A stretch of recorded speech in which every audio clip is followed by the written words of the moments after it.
Come on. Hey! Good morning, everybody. On this Wednesday, Scott, make note, it's hump day. Oh, hump day. Here we are. Feeling good, guys. Cool. Feel better than yesterday. What's wrong with you yesterday? I think, I actually think I had that Depression? seasonal affective disorder thing. Pneumococcal pneumonia? What is it? Pneumococcal pneumia? Yeah. Pneumococcal pneumonia affects us all, dude. No, I don't have that. It's living inside you right now. I got a guy I you thought I can had call. that seasonal affective disorder, Oh. otherwise known as SAD. You were sad, Matt. Scott that was sad. pneumococcal. I don't have pneumococcal pneumonia. Shigella? What about Sounds like That's Rizzy. exactly what someone with pneumococcal pneumonia How many would times do say. I got to right. say I don't have pneumococcal pneumonia? Let it be known. I don't even know what that is. Thou dost protest too much. What is that? What about Sky Rizzy's? It's the most romantic Sky disease. Rizzy either. It's a serious affliction that affects 27.9% of the population. What is that? Will somebody explain? It's where you get lesions, and the lesions start talking to you. They got like a little face that happens, What? and you go Talking insane, and then you lesions? die. That's what happens. Whoa! Don't that look it sounds up. some Yeah, you don't wizard wanna know. disease. Talking Yeah, lesions. I went to healthline.org. That's wild. baby, scratch me. No. But there's somebody No. wise, and they give It's you too good late. advice. You have it. No. No, I don't. Today I feel better. Good. No, I was a bit sad yesterday. No, it was the first day. I think I said this on the air yesterday. It was the first day that really the season hit for me. It was cold. It was miserable. It's like extra dark out. There was nobody on the road when I came in. Today I feel a little better. So just so you know, thanks for asking. You're welcome. And thanks for worrying. By the way, just to close this up, nobody knows how to spell pneumococcal pneumonia. So I just looked up phonetically pneumococcal pneumonia. And it's a serious bacterial lung infection caused by a Streposaurus bacteria. Streposaurus. And it's fever, chills, difficulty breathing, rapid heart rate, sweating, and A discomfort. Streposaurus. That's a Streposaurus. really, really sore throat. That's all your kids at school, Streposauruses. Being attacked by a No, I thought I saw Streposaurus. that at the museum. They finally got all the bones for the Streposaurus. Yep. The missing link. All right, before we get started here, normal or nope? Some activities, are these things something a normal person would do or no, weirdo? Normal or nope? Is it okay to pick your nose while driving? Normal or nah? I mean, you got to do it, right? I Yeah. think that's the place to do it. I'd say that's fairly normal. It's That's the normal, Seinfeld right? episode. Only if you look at the people next to you. Yes, while you're staring at Yeah. someone, you do it. It's Who polite. picks their nose while driving? Oh, I'm sure I do. I mean, when you doesn't? got something in there, you got to get, and Who then you can doesn't? flick it out the window, which is really cool. Oh, you put it under your seat. What? No. Nah, that's No back when you were booger a kid. graveyard. What? You got to dry it off in the wind and then let it fly. Return to earth from whence it came. That's right. Wait, not under the seat? No, the booger graveyard is not cool. Yeah, didn't you know that's highway fertilizer? Throw it out on the concrete. That's Yeah. littering. That's what sand's made out of. Just old boogers. Old boogers or ginders. I looked.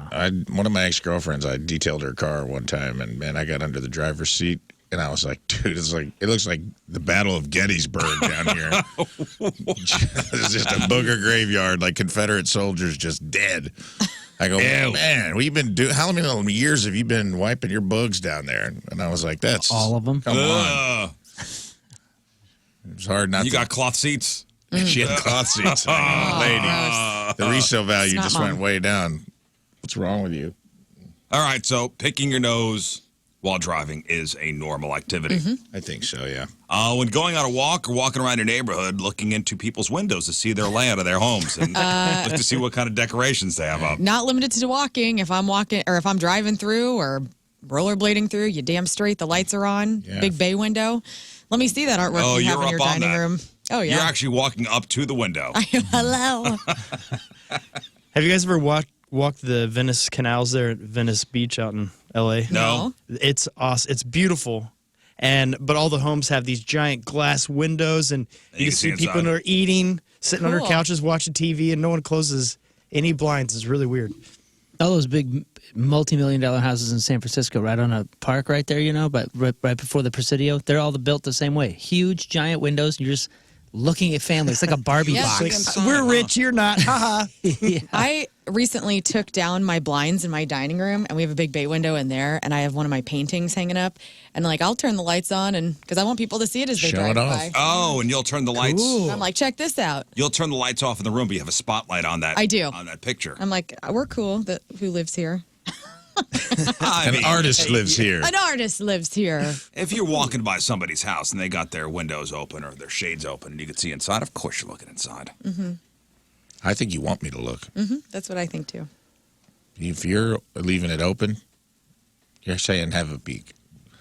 Have a gander, huh? Yeah. I do wonder, like, why are rich people more likely to always have their windows open like that? Because window coverings are for poor people. That's right. Okay. Hey, my parents aren't rich, and the living room is one giant window that faces a 4-lane street. And I remember in school doing like, I don't know, I was speaking in front of the class for some reason. This is elementary school. And I remember saying, blah, blah, blah, this morning I was looking at the street, I was by the window, and I was getting dressed, and people were like, you were getting dressed in front of the window? Yeah. And then I was mortified because I never thought about that before. Yeah.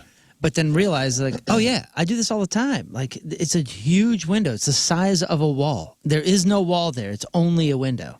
That's how it's built. It's one of them split levels, where you go up or down, and when you turn left, it's just this little living room, and the whole thing is a window. And for some reason, when you're in a house like that and you're looking at the street and everybody's going by at 50 miles an hour, you don't think anybody's looking in. You almost don't even. It doesn't even register that You're you used to it. could be seen. Yeah. You know what I mean? Do they make those split level houses anymore? I don't think anybody. I asked my wife. She had a split level growing up. We have one. That's Our what, house is a split level. but yours is like you go in and it's one level and then it splits up or down. Yes. So I've seen those a bunch. That's I'm pretty talking. cool. Mine's like a traditional split level where you don't have. You could pick. Where you open the door and you have to go up or I down. see. Yeah. Those were Yeah. big in the 60s, I think. Like you have Yeah. to. You have a choice. Either the right upstairs, left downstairs, or Yeah. And that's what I. That's and what always I the grew up living with. room had the big window. Yeah. As a kid, I always wanted that. It's such a cool house. You know, I had friends that had the split level houses, and my buddy Chris had lived in a split level, and his room was in the basement. So cool. Might as well have been in a different country. Yep. Really? Oh yeah. Might as well have been in a different country. Everything went on upstairs. He had basically the basement all to himself. But the center of the house is the stairwell that connects it all. Yeah, but everybody hung out in the living room. Like that's where his parents were. Right. He was, 2 floors down. Right. There's the landing and then there's the downstairs. Yeah, the landing. That's funny. That's what we called it, or call it. At my house, though, at my parents' house, still to this day, you open the door. If you look down, there's my dad, because that's his kingdom. So his domain was downstairs. Still is. He has 2 recliners there. I don't know which. He probably has only 1 recliner now, but there used to be 2, just to give the illusion that somebody would be down there with him, but no one ever was. Yeah. That's my snack recliner. Yeah, there's Did your mom Andy's. ever go down to sit with him? No, not since I've been around. Not So you had since 2 the 80s. recliners. One looked brand new, right out of box. Yeah. Maybe- Cat hair. I mean, I used to go down down there sometimes, but maybe in the 70s they used to hang out together. I don't know. But if you look up and to the left, there's my mom and the And couch. her domain. And her domain. This is her room. My dad has nothing in there. Mm-hmm. My mom not sure my mom's even been downstairs. Except for to cut down and go right into the laundry. Was there a bedroom down there? No, there's nothing. There's a bathroom, and I wouldn't send any friend in that bathroom because it's A horror story? Yeah, I mean, to be honest, I don't think I've been in it since a cat lived in there. Not in the bathroom, but that was where like the litter box was. But the floor is like still this weird green thing that like I swear is like army grade or something was put in the 50s or the That's 40s. aw- Like nothing I has didn't been even know there's a updated. bathroom down there. It's got a yellow toilet and a yellow sink, if I remember Wow, correctly. split level houses.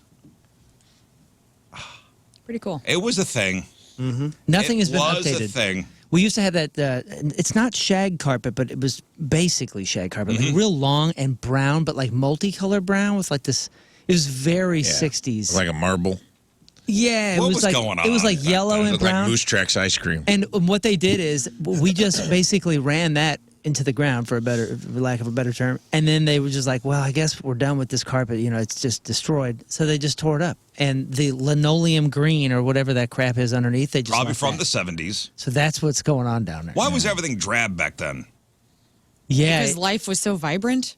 yeah, maybe. In the 70s? It's very Yeah. muted. My house The Everything is in the music was 70s vibrant. The style. It was drab. Yeah, it it's- was earth tones. It was. Oh, you know what they did when they updated it in the 90s in and the the kitchen? 80s was bright.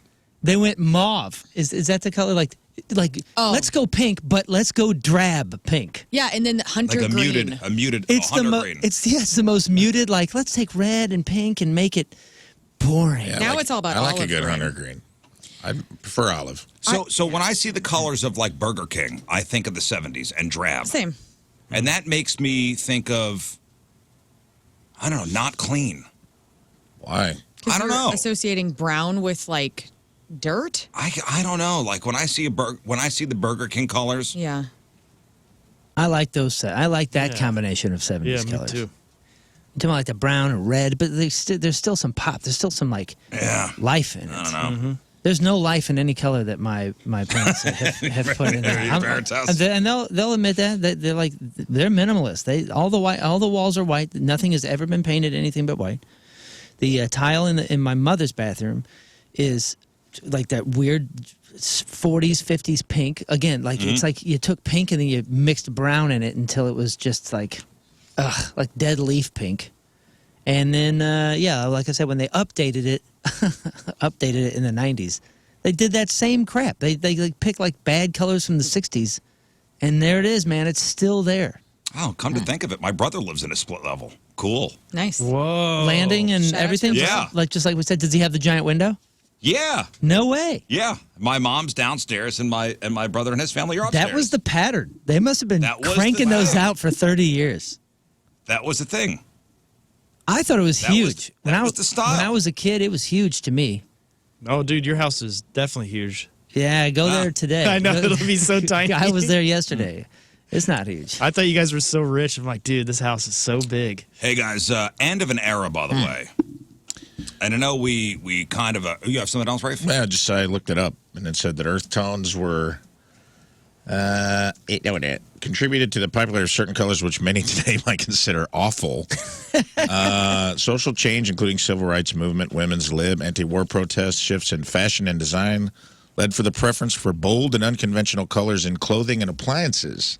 So earth tones were used to offset and create a comfortable atmosphere in the home. But a lot of people changed their appliances and didn't change. Yeah. So all the drab carpeting and drab colors were because like pink appliance. Remember, like we've talked about it, like the blue toilets and the pink toilets that Yeah. were like leftover. So a lot of like appliances and things in the home were bright psychedelic colors, the psychedelic movement of the 70s. And then to mute all that stuff, Yeah. we put in, Like something that was earth tones. olive colored. They still got it. I'm pretty sure my mom's toilet is like that drab pink, and then my dad's is yellow It downstairs. also said the gas shortage caused emphasis on earthy colors, reflecting growing interest in nature and environmentalism. Shades of avocado green, mustard yellow, and burnt orange were prevalent. Cool. To evoke a connection with the earth and natural materials. I just thought everybody was kind of like sour in the 70s. Yeah, I could see that. I mean, it's kind Vietnam of was going on. Everybody was, yeah, the psychedelic 60s was coming to an end. yeah. We had a green carpet up on the top, and my mother would put. Did you guys grow up with couches that were like just couches, or did they have to have that sheet on them? Oh, at my grandma's house, they had the sheet on Okay, it. yeah, we had a sheet on it, and it was always flowers, but it wasn't bright flowers. It was like What sheet?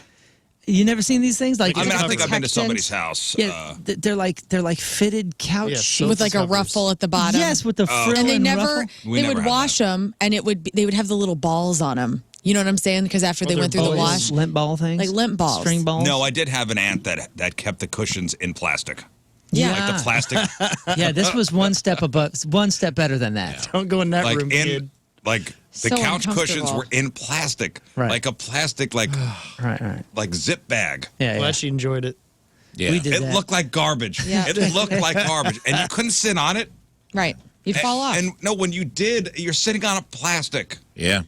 Hey, Sweat. you know what? Why? I just had our house was like we had a time machine that only traveled back 22 years because everything was hand-me-down. It's like in the 80s, my house looked like that 70s show or the late 60s, you know. In the early 90s, I just had the Formica, that yellow Formica kitchen table with like the yellow polyester, the 70s earth tone table that looked like it had little speckles in it, but it was just hard plastic.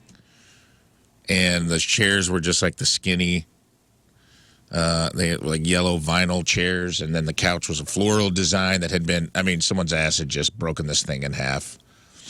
Everything was like secondhand. Did anybody else out there have a relative or maybe your house with the couch? My friends. Not that you couldn't sit on it.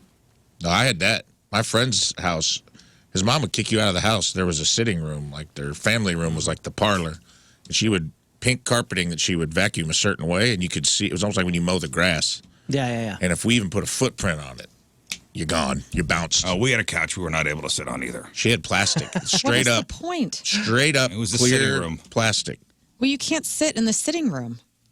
It's only for guests. Only for guests. It was a white couch. It was white. Wow. Well, I'd keep you off of that thing, too. Yeah. It was white. You and your booger picking and all that kind of A stuff. lot of boogers under there. I bet you, though, with those split levels, so I was walking Coles with my mother yesterday for over an hour. And, you know, she's cruising. She's 82 or 81. She's going to yell at me. I think she's 81 or 82. Either way, she's cruising. She's in better shape than most 50-year-olds. You know what I'm saying? And I bet you, did you watch that Blue Zone Netflix thing? Yeah. Remember the Italian city in Sicily? And they were like, why are all these people? There's like 50 people over 100 there. And if you don't know what he's talking about, so there's a documentary. I forget what channel it's on. Netflix. But there's like Netflix. 5 areas in the world that are considered blue zones where if you live in these particular areas, the people live way past the average age. They're in excellent health. Yeah, they're happy. There's a much bigger population of people living over 100 in these places. Right. And one of them randomly was in this town in Sicily, not even on the coast. It was like kind of up in the mountains, up in the hills. And they talked about the history and why it was up in the hills and blah, blah, blah. And they were showing all these ladies, like 5 ladies over 100, and they're cooking. They're like, if they're cooking all this pasta and all this bread, they really shouldn't be living this long. And then they realized, oh, the bread is sourdough, which lowers your glycemic index, blah, blah, blah. And then they said, oh, and it's all uphill. There's stairs, and they're walking everywhere. They're moving all the time. They're moving all the time. And I'm telling you, my mother's always talking about like her health she owes to her mobility and how she's just always moving. And I'm wondering if those split levels are actually good for folks. Going up I and bet down the so. stairs. Because you're constantly going upstairs Yeah. and downstairs. And she eat a lot of beans? Because I saw that that's something that all the blue zones have in common. They Yes. do Eat a lot of beans. Beans? A lot of farting. All right, yeah. Get it out of your body. Over there. Rip. Hey, I do want to talk about this real quick. The end of an era, and it is official now. Come and go. Gone. It's come and gone. Go. Come and go. Gone. No more come. Just go. Come Or and go. go is gone. So I think we may have teased this a couple months So ago. annoying. But, this is hitting the news everywhere now. Come and Go, the Midwestern gas station that gained national fame for all the immature Snickers its name often receives. So Maverick, which is Boo. a rival chain, they bought Come and Go back in 2023, and they announced that they are officially in the process of rebranding the Come and Go stores. They've had enough of our fun. I think I may officially boycott them. Me They too. are they want to unify Nope. the entire combined footprint under the Maverick brand, So they're marking the end to the 49-year-old naughty name. Hey, am That's it. I still just a big giant kid? I'm going to say, like, for some reason, gas stations are more attractive to me the more attractive their logo is. If you have a bad logo, I'm not interested in your gas. Maverick. Is that silly? Maverick like is wine kind of buying. lame. yeah. Theirs is super lame. This is boring. Their Their logo is kind of lame. They got it off of Word. I mean, Like, if you see Word a new gas documents. station, you know, like a local one because it's regional or whatever you're traveling through, and there's 2, and one has a cool logo and one doesn't, where are you going? You're going cool logo, know. right? Am I No, alone here? it's right. Like the new Hux logo, like the black and white design, I'm like, we are fancy. Like I'm walking in thinking this is luxury. you know?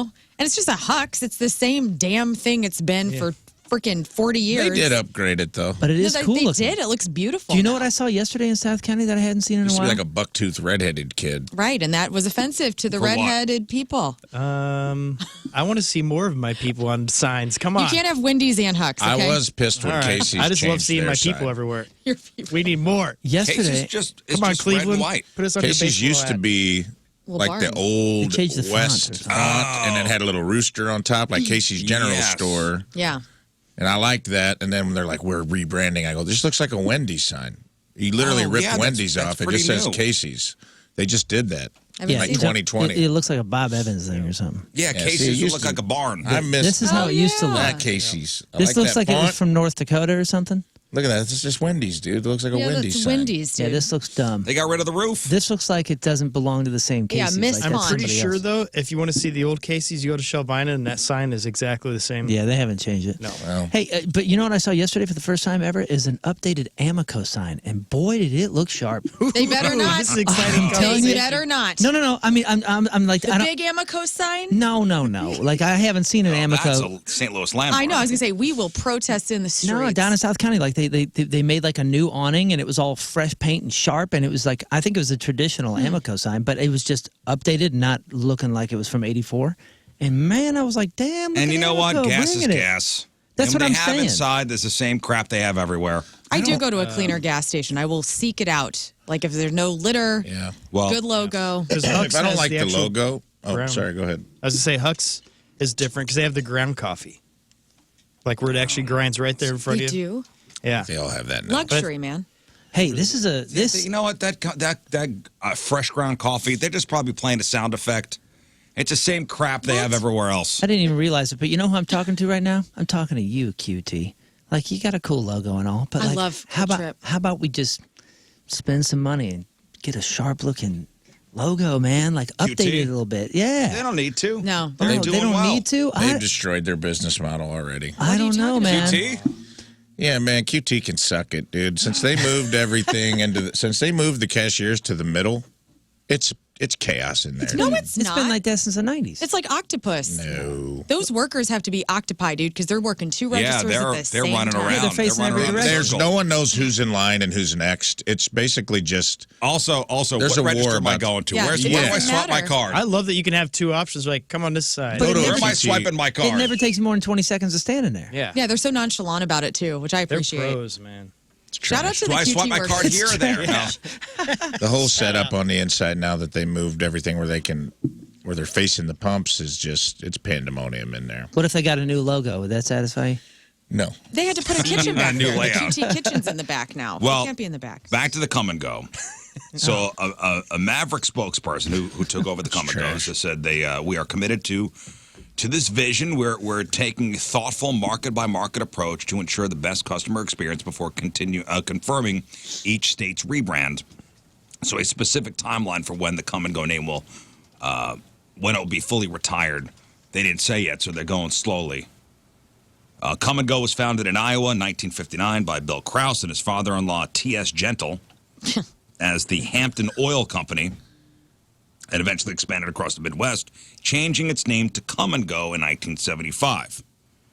In a 1993 interview, this guy Bill Krause said the K stood for his name and the G stood for gentle, choosing the Come and Go brand because, quote, it had the fewest number of letters so the signs would be cheaper. Yeah, right. Yeah, right. This was a decision you guys made over beers, Busch Light over a bonfire. Mm-hmm.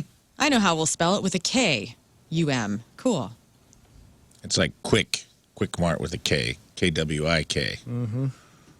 The inferred sexual innuendo became part of the Come and Go reputation. It could, and Krause said before he died back in 2013, I could bristle and be offended, or I could look at the fact that 100,000 people a day come through the doors of Come and Go. And remember, Johnny Knoxville wore a Come and Go T-shirt in a Jackass movie. That also helped him out a lot. Oh, dang. I think that's the first time that I realized, because we didn't have Come and Goes in Columbia. I don't think I saw my first one until I went to Springfield, Missouri. And we didn't have them around. I remember somebody came back to high school with a Come and Go lighter. And they said, look, and they like held it up like, look at this. Oh, there's a place called Come and Go in the Midwest. And it's not a porno shop. And it went, hee, hee. Well, Come and Go, they put out a little video to kind of say goodbye to their customers. Hi, this is Joe from the Come and Go. You may have read that soon the Come and Go will have come and went. Our 400 convenience stores in 13 states have been swallowed up by another company. Don't say swallow. For 65 years, the Come and Go has been right there on the corner, working hard to satisfy our customers. Whether you were thirsty, needed to fill her up, or get a mouthful of something salty, we always aim to please so you are not left with a bad taste in your mouth. We like to say you never forget your first Come and Go. And over the years, you come inside us so many times, we'll never forget you.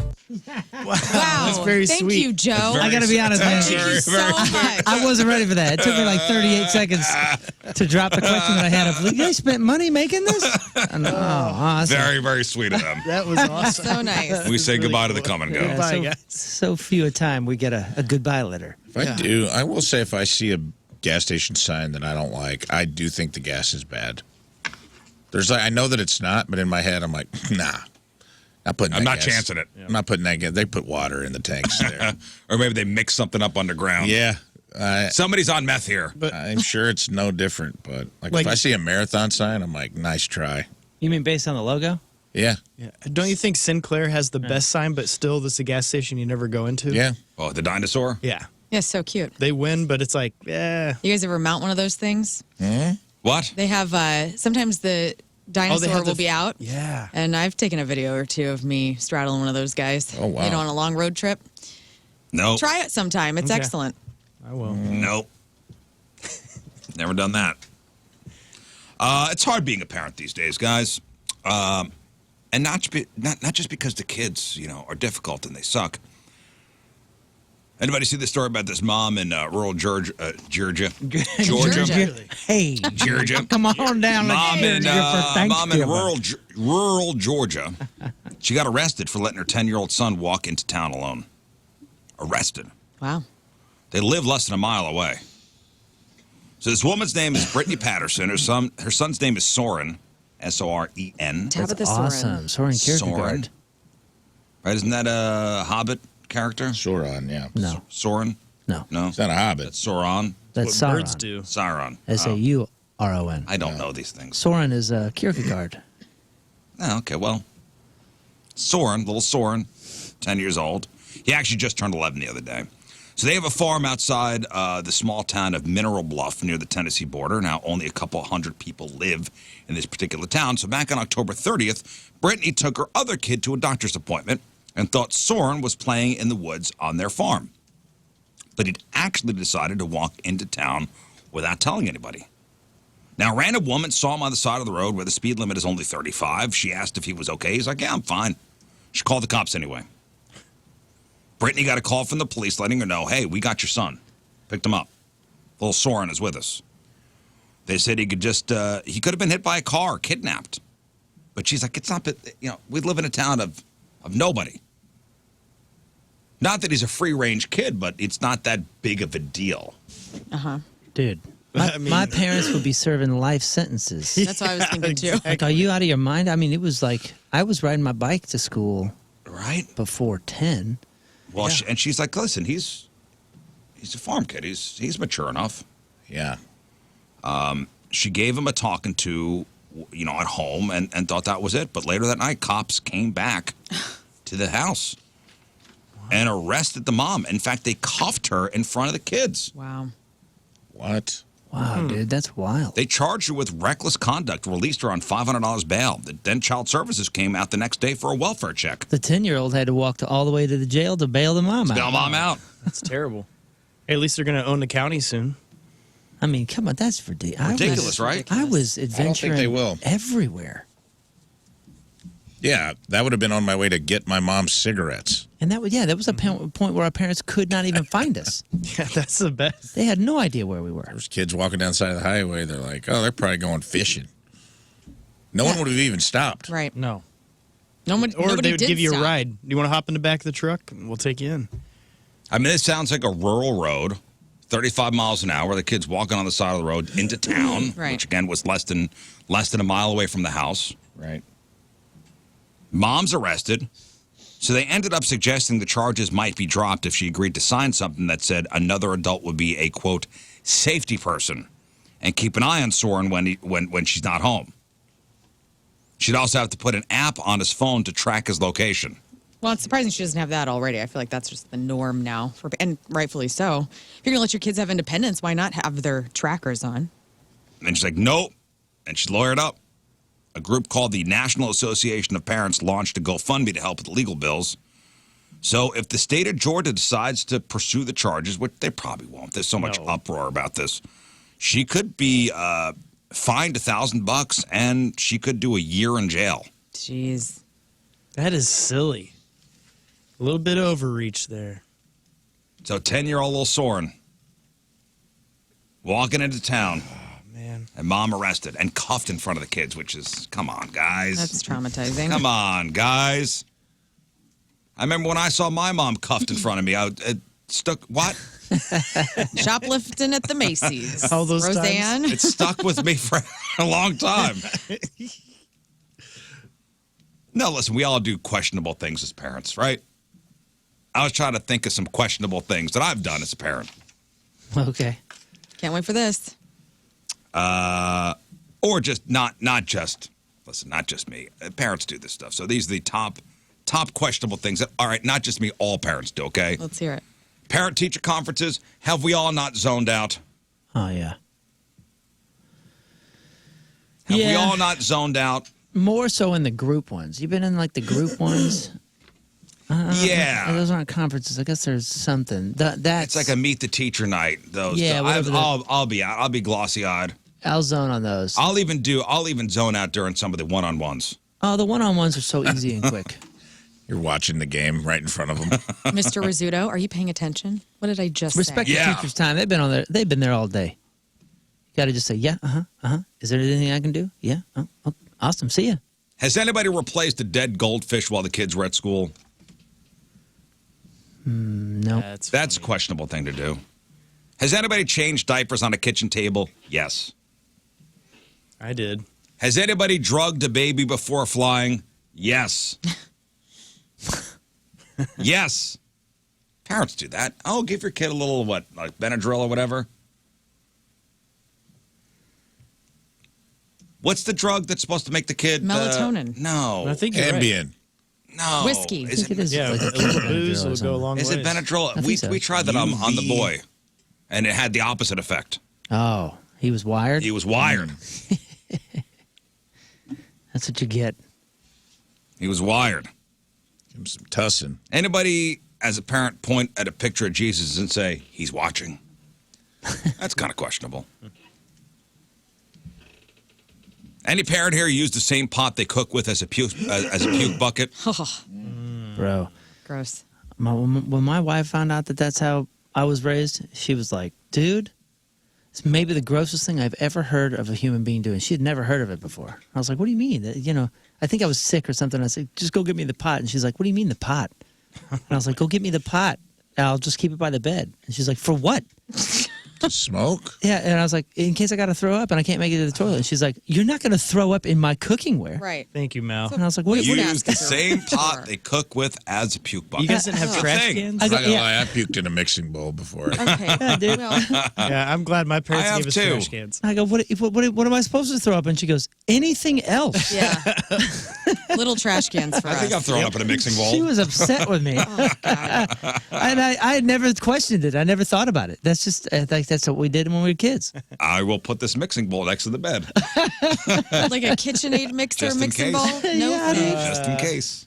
Well, I mean, it was sound You're going to reasoning. spew into this. It was sound reasoning, in my opinion. Like, you're not putting a trash can through a dishwasher. You're not going to clean it out as well as you would. Yeah, but you're not going to make pancakes in that trash can 2 days And that later was my either. wife's argument. Yeah, and when I heard that with my own ears, I went, oh, yeah. Good reasoning. Okay, You're right. man. I don't want to do that either. I'd never thought about it. Yeah, it's a lot more common than you think, guys. I mean, yeah, I get the logic, but I'm also like, you put like bloody steaks You know what I mean? Like, think about all the stuff you put on your dishware. Exactly. Raw chicken, bloody steaks. Well, what's a little vom? Yeah. It's human. As long as you wash it good. I mean, yeah, it's probably a little Hoosier. A little virus and bacteria and infused. Yeah, but I mean, what's running it through the dishwasher? every plate, every fork goes in someone's mouth. It's like There's a lot of gross things going on A there. lot I of can't that. start thinking about it because Oh, otherwise I'm not going to be putting. Think of the anything. nastiest Throw your mouth dishes you away. can even Yeah. imagine. Think of the nastiest mouth you can think of. I know.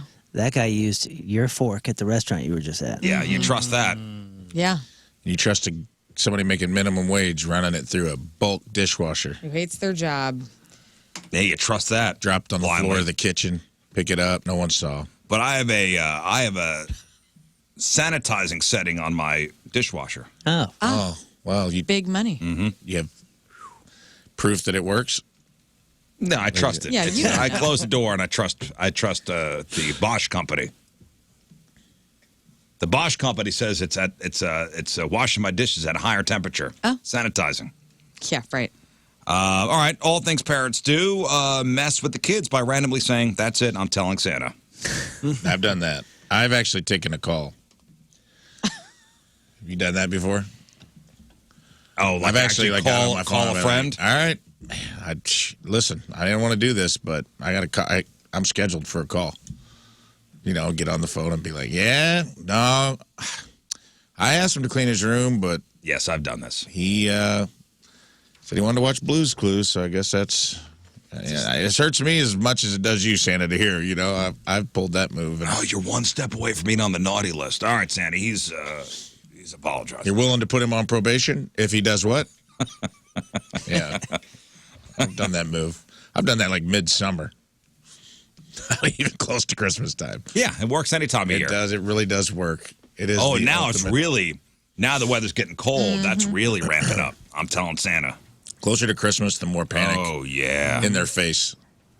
Oh yeah.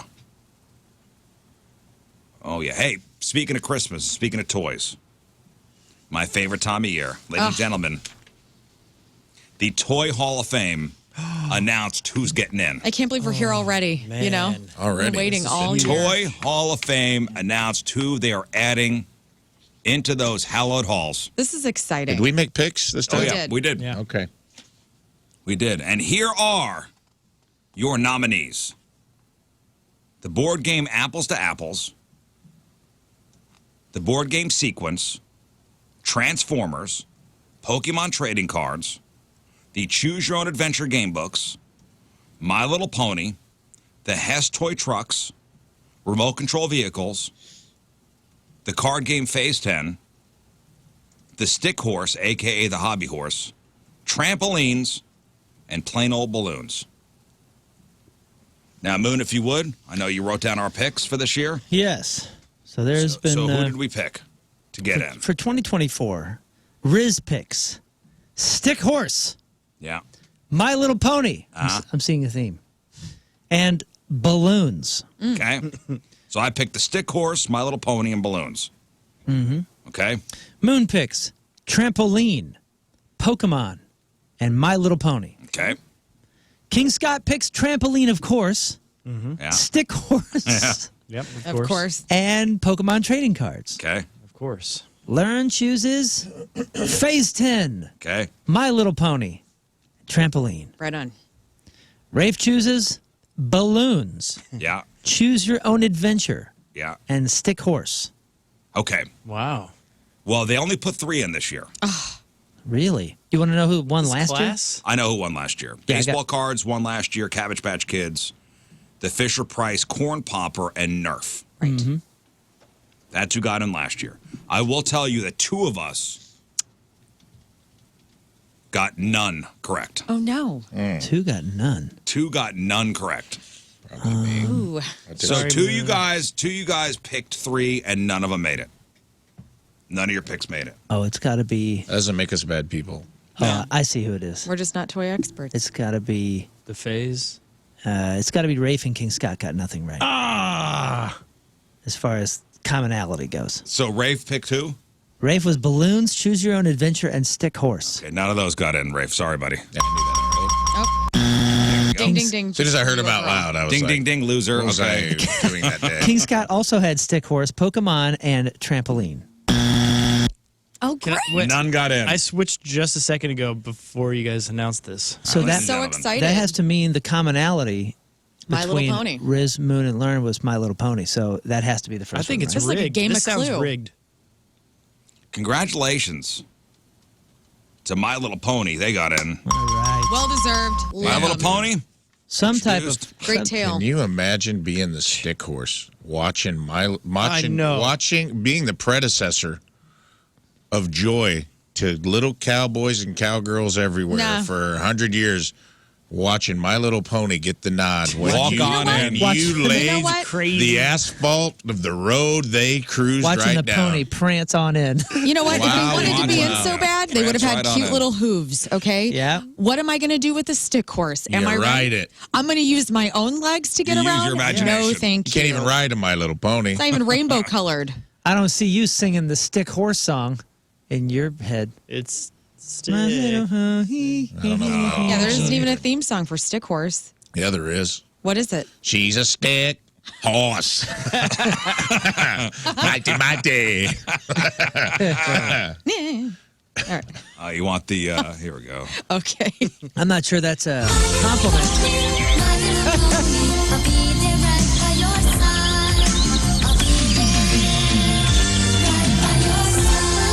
Thank you. No. Yeah. Outstanding. We had to put it down. No. Oh man, so who else is in? Introduced in the 1980s and reintroduced in 2003, the My Little Pony line of mini horses encourages children in traditional forms of doll play, fantasy storytelling, hair grooming, and collecting. These small pastel ponies have come in more than 1,000 varieties, all with elongated tails and manes made to be brushed. So cute. The toys peaked in popularity between 1982 and 1993, even outselling Barbie for several years. Dang, see, that's where it wins over the stick horse. For sure. Remember the whole brony thing? Yeah. Oh yeah, it was So big. you guys Oh, pushed yeah. it through? Bro pony? What is yeah, it? Like for boys? Dudes were doing cosplay pony stuff and like meeting up. They had these brony conventions. Okay. And not all of it was, because I don't want to insult everyone here. Thank you. It was weird, But man. some of it was very sexual. It was weird. Yeah. It was strange. That was This is just still a thing. Come on, guys. You that- got to admit it's that weird. was the last great era for me for the Stern Show because they were covering the brony conventions like monthly, and it was fascinating. Oh, so strange. All right, so congratulations, My Little Pony, into the National Toy Hall of Fame. Also entering into the Toy Hall of Fame. Anybody want to make any guesses? Well, it's not going to be trampoline because that was, and it's not going Trampoline's to be. out. It's not going to be Pokemon cards. Was it phase 10? It's got to be Congratulations. Transformers. Well, what were your picks? Mine was trampoline, ponies, and phase 10. Well, you got the ponies, I got the ponies. and you got the Phase 10. What is up? Nice, Toy Phase experts. 10. Or Wow. also commonly known in the LOL home. You bitch. Yes. That's what we call that game. You got us Phase 10. I did. It's a fun game. It's so much fun. So Phase 10 makes it into the Toy Hall of Fame. In 1982, black game inventor and entrepreneur Ken Johnson introduced Phase 10, the rummy-style card game, challenged players to collect various groups of cards to complete 10 phases in sequential order before their opponents. The game took off, spawning sequels, variations, and a popular mobile app. Today, it's one of the best-selling card games in the world, second only to Uno. It's a good time. That's wild. Play it with I your have no family. idea. How Yeah, it's a fun embarrassing game. for Crazy Eights. Hey, apparently somebody made a documentary about bronies. But man, is it? A lot of disappointed dads. Can't we just like toys when we're kids and then just give it up when you're an adult? Yeah. Can we just not have the brony convention? You don't see any. You don't see any images of anybody with a stick horse hanging out of their ass. I can tell you. 'Cause it was a better time to be, and it even lends itself to that kind of play. But stick horse was too pure. I don't know. If anything, I think the stick horse is the gateway to brony because you want to be the horse. Okay. Equestrian. No, you're the rider. Sure. Yeah. No, If you're a stick horse, if you play with the stick horse, you're the rider. Oh, yeah? Whose legs are these? that's the difference, I guess. For These are my legs. I'm the They're driver your and legs. the rider, okay? Look at I'm the this. pony. Maybe, Right. It's like it says gateway to Centaur play. I'm gonna get you a sweatshirt. Centaur play, yes. I'm gonna get you a sweatshirt that says bronies before honies. Look at this. Dude, that is Bronies before honies? You know what? My Little Ponies are not hoes, all right? I refuse. They're adorable and sweet, and I love them, especially the ones with the little wings on the side. Coming out to your dad as a brony. Where did I go wrong? I saw Senator Chuck Schumer get humped by a brony at the New York City Pride Parade one time. What? Well, that's just a normal occurrence. I forgot, dude. We did an entire tour, and this was our tour pass, but it was our guitar player's face. It was a brony. It was this one, the famous one with the hooves, like this guy. That's a good He's, costume. That is a very good costume. He's got a unicorn horn, And little glove hooves. and he looks pretty jacked. He's got assless pants on. Yes, Hell he yeah. does. Yes, he This does. is a my bro. tail. Oh yeah, I don't remember Yes, he that. does. I'm gonna have to dig up that pass. It's really Matt good. Toys in the Hall of Fame. All right, so My Little Pony, Phase 10, and what else made it? Balloons. RC car? No. didn't get Transformers. Congratulations. Transformers made it in. Transformers. Well deserved. That was my runner-up. Yep. Hasbro first introduced Transformers, a toy line of action figures that changes their shapes in the mid-1980s, marketed with an elaborate backstory supported by a Marvel comic book series, a cartoon TV series, animated movies, electronic games, consumer goods, even its own cereal. Transformers have remained popular ever since. Their popularity has been fueled by additional movies, television shows, and comic books. For more than 40 years now, the appeal of Transformers is in part that the toys do what kids do anyway. Change the toy to suit their needs of play. Transformers were cool as hell, man. Never had them. They were always too expensive, but Cool as hell. My friends always had them, so it was good. I got to play with them here and there. So since the Toy Hall of Fame voting started in 1998, there were 84 voted in thus far, and now we add 3, so we are up to 87 toys in the Yeah, it's an actual place in Rochester, Hall New of York. Fame. So congratulations, Phase 10, My Little Pony, and Transformers. The bronies all over the world are rejoicing this morning. Get at it, fellas. My little brony. I hope that becomes. Brony, ride that pony. Hey, before we hit the break, a little bit of food news for you. Hey, I saw yesterday that Taco John's put out a message on Twitter with like the arch covered in queso. What did that mean? Sounds like a threat. Did you? You know saw, what it means. You saw that, Rafe, right? Did I see it? Yeah, I saw it. I've been retweeted multiple times. I responded to it. They say, so Taco John's wrote yesterday, it's the collab we didn't know we needed. Hatch Chili Queso Blanco, plus the gateway to the West. And it's a picture of the arch covered in cheese sauce. Ew. Are we It's- bringing looks Taco gross. John's? That's a gross picture, dude. What does it It is. mean? St. Louis? I was tagged in it about 187 times, and I responded. So far, the sleeper cells have not been activated. I don't know what it means. It is a cryptic message, and I need not to know. ours. It is a cryptic message from the Taco John's people. I wrote underneath, this is Taco John Connor, leader of the Fightin' Johnny's Resistance here in STL. Please advise either here or on a DM. What does this cryptic post mean? Do I need to activate Olay sleeper cells awaiting instructions to unleash hell? They may have called the FBI on you, by the way. I don't know. And then I there's hope a that- groundswell underneath that tweet. I We're hope they ready. understand, you know, Say that's the tongue-in-cheek. word. There's so many people underneath that said, say the word. We are ready to launch. We'll fight for this. Taco Bell, your days are numbered. I hope they realize it's tongue in cheek and we're not going to have the FBI at your door. Hey, Homeland Security. So at the door, they better have potato olays with them. So I tell you what, that is a cryptic message from Taco John's. Yeah, put what's out up yesterday. with Hey, that? according to Springfield Business Journal, Taco John's is planning on St. Louis locations Well, we know that, but when? in early 25. Early 25, so maybe they broke ground on a couple places. We don't have locations yet. Wow. It only took us a year, but look at us go, you guys. We did it. Bringing jobs to St. Louis. Hey, and to Jeff City. And to Jeff City. I think we are 100% responsible for this happening. Absolutely, we are. Moon and Rafe specifically are 100% responsible. It's an honor to serve the city of St. Louis and really fast casual Mexican everywhere. Uh-huh. I'm so So proud now of that you we got guys right them, now. can we start working to get Dell back? No. Me Come need on, Dells. man.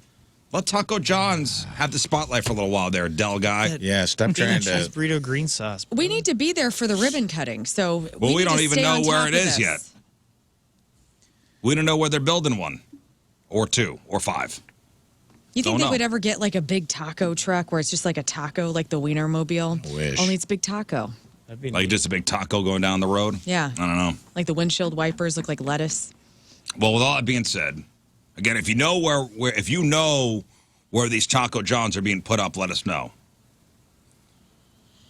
America's fastest drive-through restaurant. Would you like to fashion any guesses as to what it is? I saw this earlier, so I will not. And this is for the fourth year in a row. This particular place has won the fastest drive-through service from a company called, it's a magazine, Quick Service Restaurant Magazine. And they crunched the numbers. They visited 10 major fast food chains, stopping at 165 locations per brand across the U.S. at different times a day. So these people did their research. They stopped by during breakfast, lunch, afternoon, and dinner. They tracked everything from speed and order accuracy to customer service. So what won as far as fastest drive-through service? Man, it used to be McDonald's, but Chick-fil-A. yeah, it's got. Nope. Is it something simple like Raising Cane's where they only have Nope. like chicken fingers, so they're just throwing them around? Probably somewhere that has 5 ingredients and is terrible. So Taco Bell. Show me Taco Bell. Taco Bell has the fastest drive-through service. Yeah. All your food's served out of a slop bucket. It's easy to do that. So its drive-through time from order to pickup comes in at just over 4 minutes. So from the time you order at the screen to the time you pick up, 4 minutes. KFC hot on their heels, by the way, trailing by only 4 seconds. Really? Yep. KFC by 4 seconds was in second place. Now, Chick-fil-A, you say. Chick-fil-A is actually the longest of all the drive-thrus. And there's a reason for it. Way more cars. Okay. Way more cars. Is that why they put people out there to give you the illusion that it's fast? But yeah, you have the illusion of it being quick. To be honest, it's always pretty quick. I mean, I come up to that door. By the time I'm at that door, somebody's walking outside and going, "Hey," like calling my name, or they've got the car written on the thing. I mean, Chick-fil-A it's- clocked the longest of all wait times at 8 minutes. Now they also 8 minutes. they also have more cars in line. Yeah, Like place way is more packed. than everybody else. Way more. So on average, they have 3.44 cars in line compared to Raising Cane's, which has 2.44, McDonald's with 1.48, and Wendy's with 1.01. No other chain even reached 1 car on average, which says a lot about Chick-fil-A's popularity. But here's the thing with Chick-fil-A. They don't seem to care about their wait, because the magazine also reports they are the company that has the happiest customers. 95% satisfaction with Chick-fil-A. It's because they don't care about their wait times. WEIGHT. McDonald's was the second slowest chain, but still beats Chick-fil-A by over a full minute. Wow. I guess they're the experts. I'll take their word for it. So congratulations to Taco Bell, the fastest There we drive-through go. service. Now, I don't know where Burger King came out on this list, but Burger King announced it's thanking those who participated in their $1 Million Whopper contest by selling 1 million Whoppers for $1. We all participated in that. But you got to be a part of their Royal Perks loyalty program to get the deal through their Offers tab in the BK app. But remember back in February, and this was brilliant. Burger King launched their $1 Million Whopper contest where people submitted ingredients for their ideal Whopper, and they have a chance to win $1 million and have their creation sold in stores nationwide. And according to BK, more than 1 million people submitted their burger ideas for the chance to win that $1 million paycheck. And they're down to the final 3. And I don't know if you guys saw what their finalists were. Once ours was not a finalist, I was out. What was ours? I don't know. Oh, I forgot. That was so long ago. I know. Barbecue or something, maybe? Something with meat. I had avocado on mine. So here are the 3 finalists for the Create Your Own Whopper thing. You have the Fried Pickle Ranch Whopper. Features a 1/4-pound beef patty topped with pickle, ranch, lettuce, fried pickles, bacon, and Swiss cheese on a sesame seed bun. Looks That delish. sounds pretty good. You have the Maple Bourbon Barbecue Whopper. Features a 1/4-pound beef patty topped with maple bourbon barbecue sauce, onions, jalapenos, smoky maple candied bacon, and American cheese on a sesame seed bun. And then you have the Mexican Street Corn Whopper. Features a 1/4-pound beef patty topped with a creamy street corn spread, lettuce, tomato, tortilla strips, and spicy queso on a sesame seed bun. So those things will start being sold tomorrow. And I guess you scan the QR code on the box and you have a chance to vote for your favorite. So brilliant. Yeah. Brilliant marketing. Brilliant marketing. So good on BK, even though they have drab colors. That's true. I don't like their logo. And finally, in food news, did you see this Costco recall of the butter? No. Costco has recalled 80,000 pounds of butter. You're kidding me. 80,000 pounds. We just became members this week. To buy the butter. Yeah. Silly mistake, by the way. The butter 15. packaging forgot to list that the product contains milk. What? So butter lists cream, but maybe missing the contains milk statement. Okay. Isn't it just implied? Right. Why would they have to? So they're going to throw all that away for that? Well, okay, so let's put it this way. If you have a standard and you accustom the public to a standard and you deviate from that standard, sure, you could be liable. I mean, yes, of course, it's obvious that there's milk and butter, right? But if people are used to checking the things and this, for some reason, one person checks it and it doesn't say contains milk, perhaps they think it's made of something else. Well, it lists, so the ingredients say cream, but it doesn't have the statement that says contains milk. Yeah. But you know, So it says cream. So you're getting which dairy is milk. regardless. Right. yeah. But it doesn't say contains milk. I get the ridiculousness. I'm not defending it. I'm just saying, like, there is a standard, and you got to adhere to the standard. I guess so. But Otherwise, there's no standard. the FDA says the recall was because of an undeclared allergen.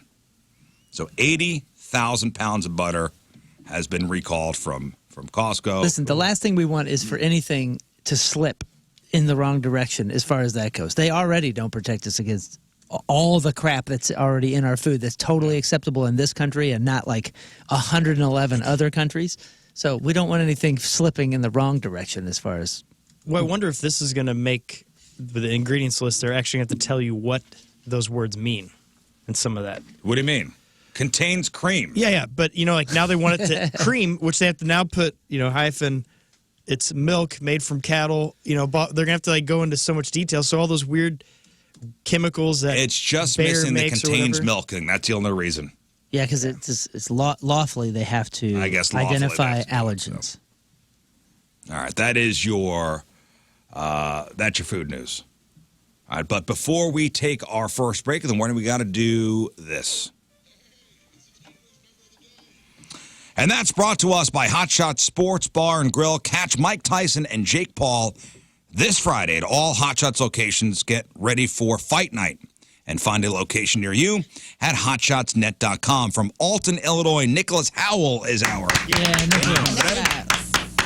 Nick is an avid original listener, has been for the last 10 years, is a Rizvangelist as well, spreads the word, appreciates how hard the show works to bring top-notch entertainment to its listeners every morning, if that's what you call that, and how all the great personalities mesh together.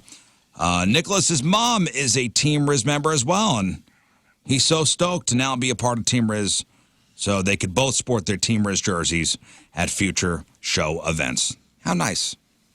Nicholas Howell from Alton, Illinois is our Team Riz member of the day. Get Super Sweet Team Riz member of the day soccer jersey. Get yourself signed up, 1057thepoint.com/Team Riz.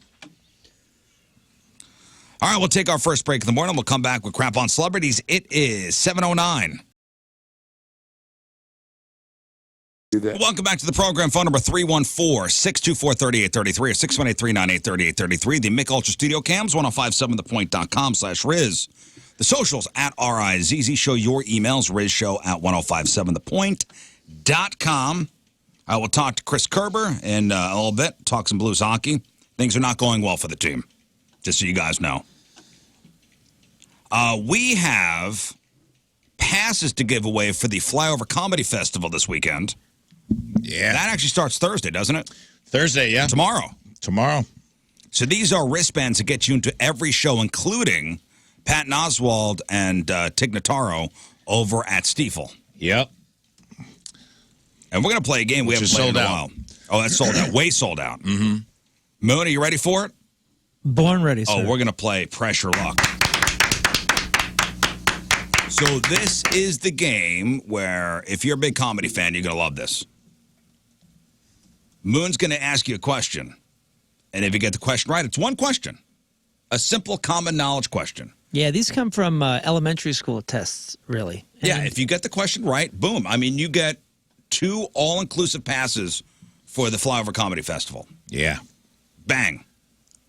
You get 2 all-inclusive passes, wristbands to go to all the shows. There's like 150 shows over 3 days. You can pick any show you want to go to. You get tickets to Tig and Patton, which is sold out. You get tickets to the Sklar Brothers at the Sheldon, which those 2 shows aren't included in the wristbands. Plus, you get the wristbands on top of it. Plus, you get 2 shirts at the merch booth of your choosing. You can go and pick out any merch you want.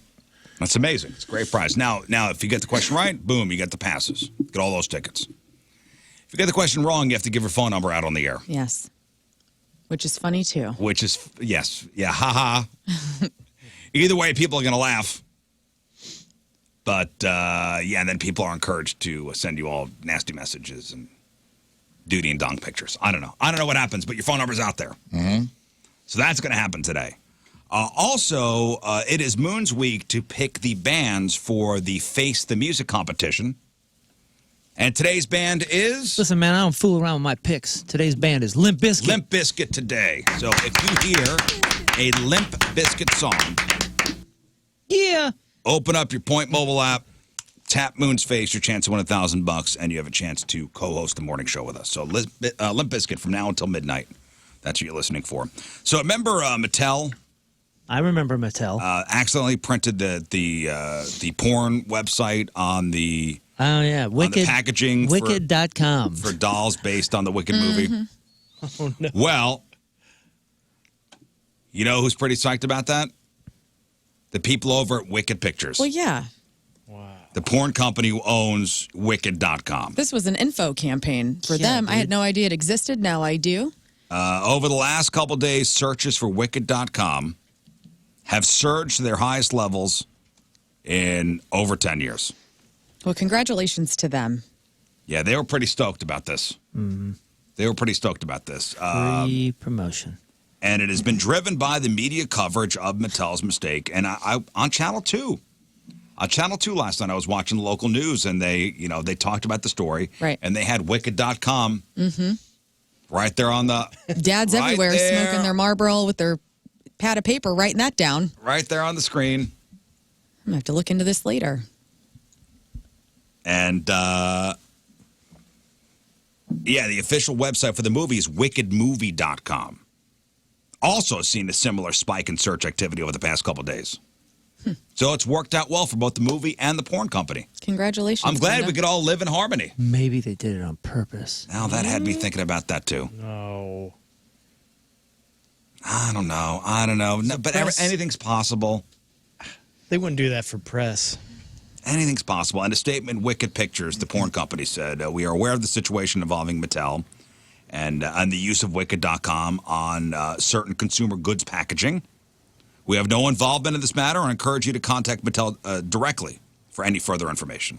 And Mattel says, We were made aware of the misprint on the packaging of the Mattel Wicked Collection dolls primarily sold in the U.S., which intended to direct customers to the official wickedmovie.com landing page. We deeply regret the unfortunate error and are taking immediate action to remedy this. Parents are advised that the misprinted, incorrect website is not appropriate for children. If you already bought this stuff, please discard the product packaging or obscure the link that may contain the naughty website. So, yeah, Wicked.com, super stoked about this. Men everywhere saying there's no place like home. There's no place like home. Can't wait to get home. Wicked.com. Wicked.com. All right, to try to figure out what to get your kids this Christmas, the Entertainment Software Association surveyed U.S. kids between the ages of 10 and 17 to find out what they will be asking for this holiday season. And video game-related gifts are at the top of kids' wish lists, like by far. 76% of kids are asking their parents for video games. And if you think it's just boys, no. So 85% of boys, video game stuff. 67% of girls, video game stuff. Now, that includes video game consoles, game subscription services, the games actually for the consoles, video game gear, and in-game currency. I was having this conversation with my husband last night about I have an 18-year-old, a 10-year-old, and a 15-year-old, 2 nephews and a niece. And I go, I don't know what we're getting them for Christmas this year. We're at that point where anything I try to put together, I feel like they don't really like. So I'm kind of like, but I also think it's so impersonal to just give them cash or a Well, I gift got card. the top 5 things that kids are going to want this year. Okay. The categories. Number 1, as it says, video games. Number 2, cash or gift cards. Oh, gosh, damn it. I mean, I guess it's easy for us, but I don't know. It's so impersonal. But The girls to you, are so it's much better. But to you, it seems impersonal. The girls are so much better. They'll give you a list. The boys are like, this or money. One thing, money. Yeah, One but this thing, is money. this is what they want. So number 1, video games or video game related stuff. Number 2 is money or gift cards. My now to son- you it seems impersonal. Right. But don't you want to get them something they actually want? I do. Absolutely, I do. This is what they actually want. I know. My son, granted, it's probably not the average boy, but I bet you a lot of them are thinking like he is. He is counting his Christmas money. Like he is like figuring out, okay, if I get X amount from this percentage of relatives, Yeah.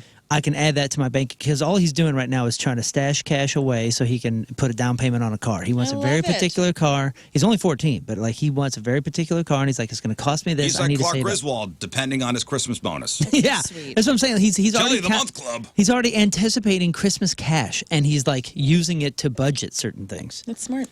But Lauren's got the mindset, and a lot of people have this mindset. I can't just give you a gift card. It's not personal. I know. So would you rather give them something that they want or a quote-unquote personal gift from Auntie Lauren that they don't care about? Well, it's they appreciate weird. the sentiment. Of course. Well, here's what I'll probably do. Gift card or cash, but then a funny, weird thing. Because, like, I got my oldest nephew a burrito blanket, like a tortilla.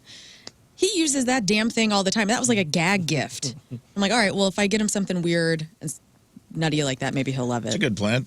I did not see burrito blanket on this The list. kid loves it. I don't know. I don't understand kids. They're okay? soft. We have 2 of those. Do you? Yeah, we have Yeah. one too. They are They're a very little soft. They're actually burrito. very nice. I think we have one that's a waffle too. I'm That not is sure. so Oh, cool. really? Oh, we only tortillas in our house. All right, 18, 10, and 15. 18, of course. You don't get to give him anything. 18. Whoa! You don't you've, think? you've come. No. You've come to the. It's going to be cash for him. You've for come to the sure. Moon family. How old's a 15-year-old? Or what? You ain't Where get girl? anything for an 18-year-old. Anna's 15. You used to not be on that boat. Remember that was my parents. My parents told like all my relatives, like, "Hey, he's 18. This is over. No more gifts." And they, like a couple aunts or something would sneak me a $20 bill. If you got to do something, a gas card. I know. Well, see, here's what's up. Playboy. Like, I don't have kids. A So this is- Wicked.com subscription. This is like the fun aunt zone is to get like my niece Anna, she's my favorite. I mean, I love the boys too, but she's my only niece, and so I love getting her like a cool. I give her all my hand-me-down clothes. The kid gets all of it, and then I get her neat little hippy dippy things. But you know, she's kind of into anime and manga and all that. I don't know that world, Manga. but I try really hard because that's like the only time I get to act like Cool I have aunt. kids. Yeah. All right, so video game stuff, money gift cards, clothing accessories is next. And then electronics like phones and smartwatches. Those are the things that kids want this year for Christmas. Good to know. Good to know. So 76% want video game stuff, 67% want the money and gift cards. It's not that much of a difference. I don't think my son has even told me anything except for cash. Cash? My daughter has already sent everybody like a file with her whole list.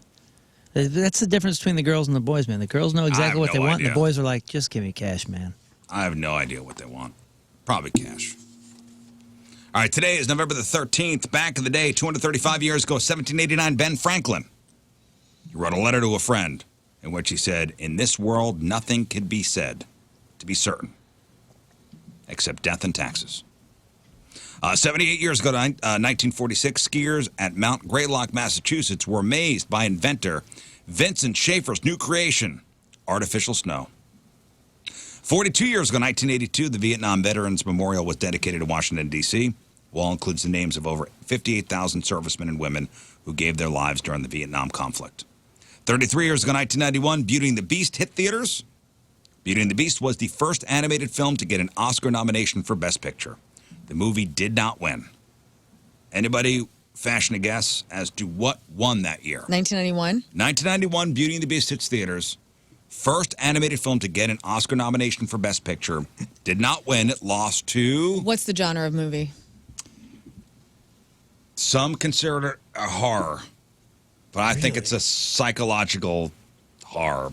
Silence of the Lambs? Silence of the Lambs. That wound up winning. 22 years ago, 2002, Eminem puts out Lose Yourself from the 8 Mile movie soundtrack. 20 years ago, 2004, we lost a principal member of the Wu-Tang Clan. R.I.P. Old Dirty Bastard. Collapsed and died just 2 days before his 36th birthday. 19 years ago, 2005, WWE wrestler Eddie Guerrero dies of heart problems at the age of 38. And 17 years ago, in 2007, the first Assassin's Creed game was released. And that's what happened back in the day. All right, time to find out what's going on in the world of music and entertainment with your Crap on Celebrities. And it's rumored that AC/DC is going to be touring. This news brought to you by Cordell and Cordell. Don't let divorce take more than it has to. AC/DC is going to be touring in 2025 North America. And some people saw this Facebook event page yesterday that says April 11th, 2025, U.S. Bank Stadium in Minneapolis. And so it went up. Immediately was taken down. Whoops. Not before some screenshots. And it was kind of rumored yesterday morning that AC/DC is going to be announcing this North American tour. Yeah. And so we could possibly get a St. Louis date. We could, maybe, possibly, hopefully. Hopefully. 2009 Black Ice Tour was the last time AC/DC was here. One of the loudest shows I could see them doing a Busch ever. Stadium thing. I could too. I could see them doing a Busch Stadium thing. I also heard a rumor that Lincoln Park will be coming through Yes, which is also exciting. next year. So Lincoln Park, AC/DC, not together. No. But I think we're going to get a Lincoln Park date. Start saving your money now. There's a lot of point shows too. We got some intel from the boss the other day of some shows that are going to be coming up. I'm excited. Save your money. Kid Rock is gearing up for his traveling festival, Rock the Country. The St. Louis area, we do have a Poplar Bluff date in May. And so this will be a small town tour that Kid Rock, Leonard Poplar Skinner. Bluff. What the hell's down there? Kid Rock is down Boot there. Hill, His dude. people. But what? No, I know. But what venue? What's the name of the place? The venue is Not saying like where the hell. The river. Poplar Bluff. What the hell? they're doing it on a riverboat. Can you imagine? Yeah. Field. Let's. You know what? It doesn't say on their website. So it's Kid Poplar Rock, Bluff Arena. Skinner. Does it say Poplar Bluff Arena, Scott? No, I'm just kidding. Oh. Let me see here. Sorry. No, go on. There's the Black River Coliseum where the rodeo is. I could see it being there. This is Bricks Off-Road Park. Never heard of it. There you go. Bricks Off-Road Park. It's an off-road park, Nice. you guys. Perfect place for something like this. So Kid Rock, Leonard Skinner, Nickelback, Hank Williams Jr., they're going to be the headliners. Holy, that's a good show. It is. Kid Rock, Leonard Skinner, Nickelback, and Hank Williams Jr. It doesn't stop there. 3 Doors Down, Afro Man, Big and Rich. Ah, they got Afro Man? They got Lee Greenwood. Okay. They got Singing. Big Aaron- and Rich. Aaron Lewis, Travis Tritt, the Yin Yang Twins. Wow. And What? so many more. And so it will vary from city to city, but the headliners will be intact. The Ying Yang Twins. Yeah. Man, I haven't heard that thing in a while. Long time. Those dudes are Whisper to me. hysterical. We did a Pepsi Smash with those dudes. I interviewed them once. They're They were funny. great. They're They whisper? funny dudes. The Yin Yang Twins. Hey, girl, you look good. Yeah. I don't remember the lyrics. No, remember them being nice dudes. Yeah, good. Well, the public on sale for tickets happens this Friday. I can't believe Lee November Greenwood's going to be 15th. there to sing his song. God Bless America. His song. His, His one song. He's just going to sing come the out. song. Y'all may have heard this song before. I've played it the last 3 songs, and we're going to do it again. Oh my God. There was a great episode of Last Week Tonight a couple weeks ago where John Oliver outs Lee Greenwood for making it. He's essentially God Bless America all over the world. So there's like a God Bless Canada. It doesn't rhyme at all, but it's the same exact song. By Lee Greenwood. By Lee Greenwood. Yes, it's pretty fantastic. Look it up. Nelly is not going to be facing any charges following his arrest in Maryland Heights Casino in August. He's not going to face any charges, you guys. We don't He believe. was just embarrassed. Yeah. He faced embarrassment. He did. We don't believe the facts in this case warrant the issuing of charges, said the St. Louis County. And so Missouri State Highway Patrol said in August that their preliminary investigation found, 4 alleged ecstasy pills. And that was like the big news that Nelly's doing ecstasy at Hollywood Casino. Yeah, it was a weird story when it came out. He just And then- won big, too. Yeah, he was collecting all these winnings. He was collecting his winnings and there was conflicting reports of where he was pulled over, Right. and it just was an odd story. The search was unwarranted. So now they're dropping the charges. So now they're dropping the charges. The Songwriters Hall of Fame was announced. Nominees for the class of 2025 include Bryan Adams, Boy George, George Clinton, Missouri's own Sheryl Crow, Eminem, Janet Jackson, among many others. So congratulations to them. The estate of the late Grateful Dead legend Jerry Garcia and AI voice company 11 Labs are offering up an AI Garcia that can read to you. So the virtual Jerry Garcia speaks 32 languages, can read your books, poetry, documents, and even PDFs to you. And Jerry Garcia's daughter, Keelan, supports the project, saying that her late father was a pioneering artist who embraced innovative audio and visual technologies. And so if you're a Deadhead, you've always wanted to have Jerry that's Garcia read to you, you can now do this, which is wild. Good night, Moon. In 3 days, Britney Spears will no longer have to pay child support. She's been paying out $40,000 a month to Kevin Federline to take care of her 2 sons. 40 grand a month. 40 Damn. grand a month. Now, one of her sons did become 18, and so the child support payments stopped for him because he's a legal adult now. But she's been paying 20 grand a month for her last son, and he's going to be turning 18 here soon. And so she's no longer having to pay up to $20,000 a month. K-Fed going to do? I know, that's what I Got to thought. knock up somebody else. I Rich thought he and did. famous. Yeah, who's he dating these days? No, You have he's to not sell gonna some be famous. fedoras. You sure? I thought he was with somebody else. No, I think like she was the gravy train. Well, yeah. And now that's done. Mm-hmm. So he's got to plant a seed in somebody else. Get that money. Hey, TV news. Last night, Stephen Colbert released who the sexiest man alive is. We have some audio of Okay. that announcement. And who did we last guess? night. We didn't have a guess. We didn't have a guess. No, actually, we did. We had Rat Boy Summer, Jeremy Allen White. We thought it was Pedro good. Pascal, maybe. Yeah. All right, here is the Oh, People Magazine's Sexiest Man Alive announcement. This year's People's Sexiest Man Alive is John Krasinski. John Krasinski, Jim from The Office. Legit. Oh, J. Kraz? Yeah, okay, sure. Yeah, I mean, look at him. I just really thought this was going to be my year. It is kind of awkward. There you are. There are you, hot thing. Hey, you sexy thing, you. John Okay, so- Krasinski says, just immediate blackout, actually. 0 thoughts other than maybe I'm being punked whenever he found out. Hey, old K-Fed is married to some cat that some gal that he met at a recreational bowling league. I guess she's a former professional volleyball player, maybe. Oh, I hope he's happy. Well, They've good been for him. married for over 10 years. Does he still wear the bad hats or? There's a lot of pictures and hats. Okay. There's definitely a lot of hats. They're all like fancy hats, though. You know, the flat bill it's The fancy. flat bill's cute. Look like they were made out of a leather couch. Oh, it looks married to Looks like nice. a normal woman. Looks. Oh, there's another hat. Yeah, she's cute. and there's a like hat. a normal and, woman. and oh, there's a hat. Does he only wear hats? Yeah. Huh. Drew Barrymore, has been. I love Drew Barrymore, but her talk show has always come up in the press because she just she touches everybody. She And does? It's very odd. She'll get down on her knees. She's all up in everybody, invading their personal space. And on the show yesterday, she got very touchy-feely with Martha Stewart, and here's how that went. Oh, Martha, don't play. No, and I don't blame Martha for this at all. What makes me soft and gooey? Soft and gooey.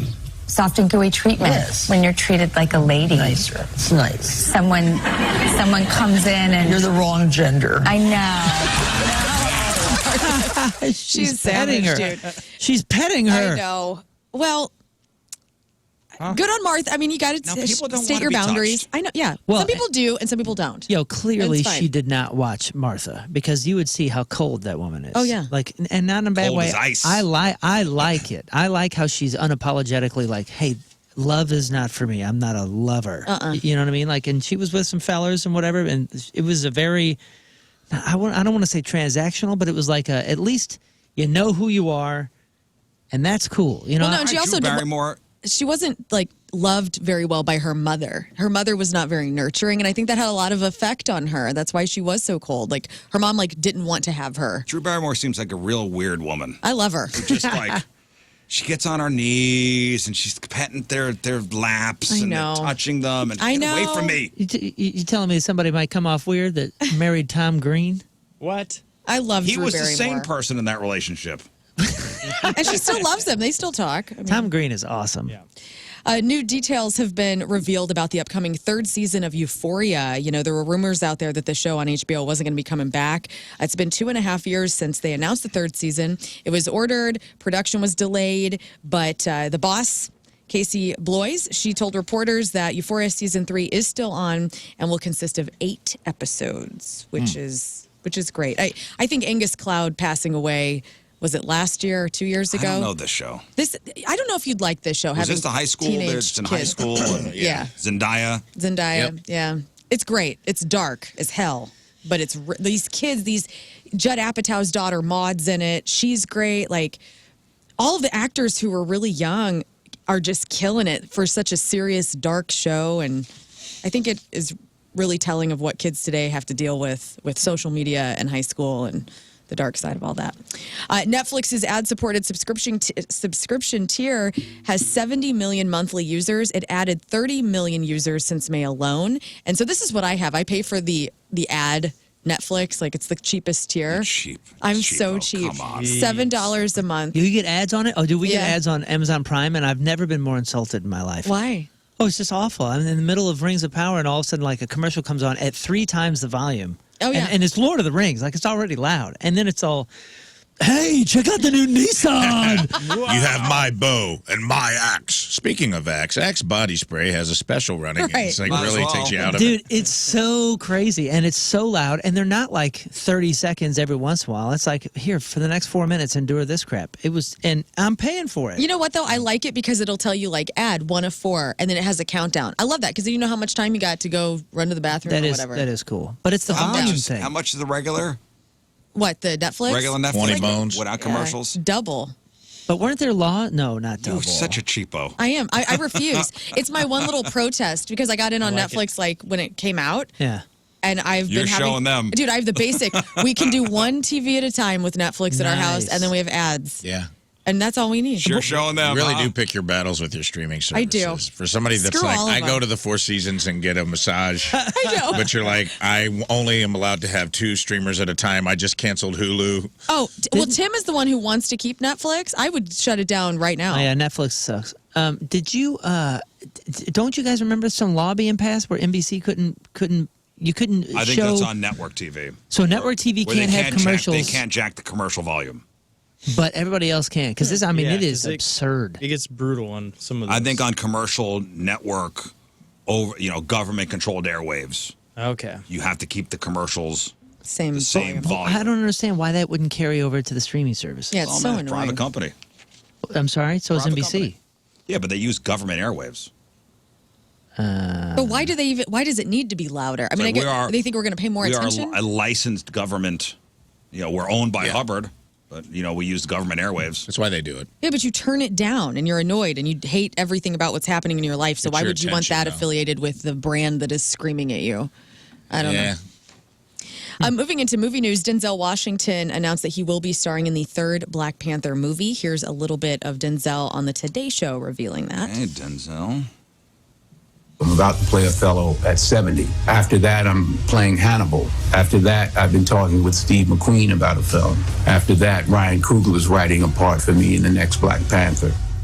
I think he says he's done after that. Oh, really? I think After he's just going to Black retire Panther? after Black Panther. It's going to be his last role. He said it would be one of his last, I think. I thought he was going to do Welcome to Mooseport 2 and then. A la Gene Hackman.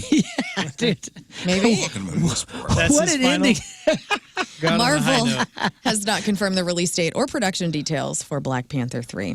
Eminem is rumored to have a film cameo in the upcoming Happy Gilmore sequel. An insider says that M's a huge fan of the original movie, and he was a total pleasure to work with. He was super low-key, didn't have a big entourage, just an absolute delight on set. All right, He's so- playing a comedic role. Who's not a huge fan of Happy Gilmore? Like, what sad-ass life is happening where you're walking around going, yeah, Somebody Happy Gilmore hates it. sucks. They're out there. Somebody hates Some it. golfer No that way. takes it too serious. I've got- never met you. Happy Gilmore 2 is going to come out.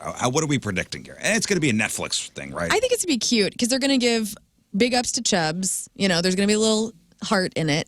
I think it's going to be Cameos. okay. I think it's it'll gonna be all right. I think good. I'll enjoy Chub it. up, Chub up. chub up. It's not going to be, it's not going to be a life-changing movie for me. No. It could be. I'm predicting. Ben This is my Stiller's prediction. in it again. He's going to have his kids in it. This is my prediction. It's going to be good. It'll be okay. It's going to be like a Saturday night watch, probably by myself. Right.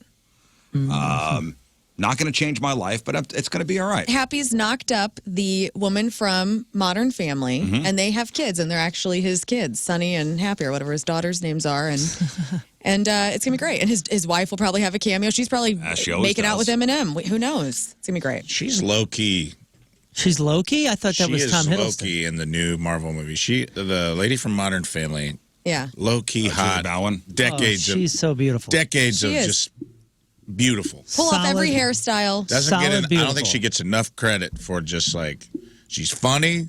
She's been hot for like 40 years. Yep. Oh, dude, banging too. That scene where Boston Legal. she's carrying the pictures across Oh, the green. yeah. Hello, The You- lingerie. You go, damn, wow. Claire Dunphy. Yeah, Claire Yeah. Dunphy. That's right. All right, guys, and with that news, we're going to do a top 10 list here. The most heartbreaking celebrity divorces. I know this is something that hits really close to home for all of us. A new one just happened yesterday. Who? Ben Foster filed for divorce against old Orange is the New Black gal. What's her name? The redhead? Yeah. The main chick from Crazy Orange? Eyes. Laura Prepon. No way. Yeah, Ben Oh, Foster. they were married?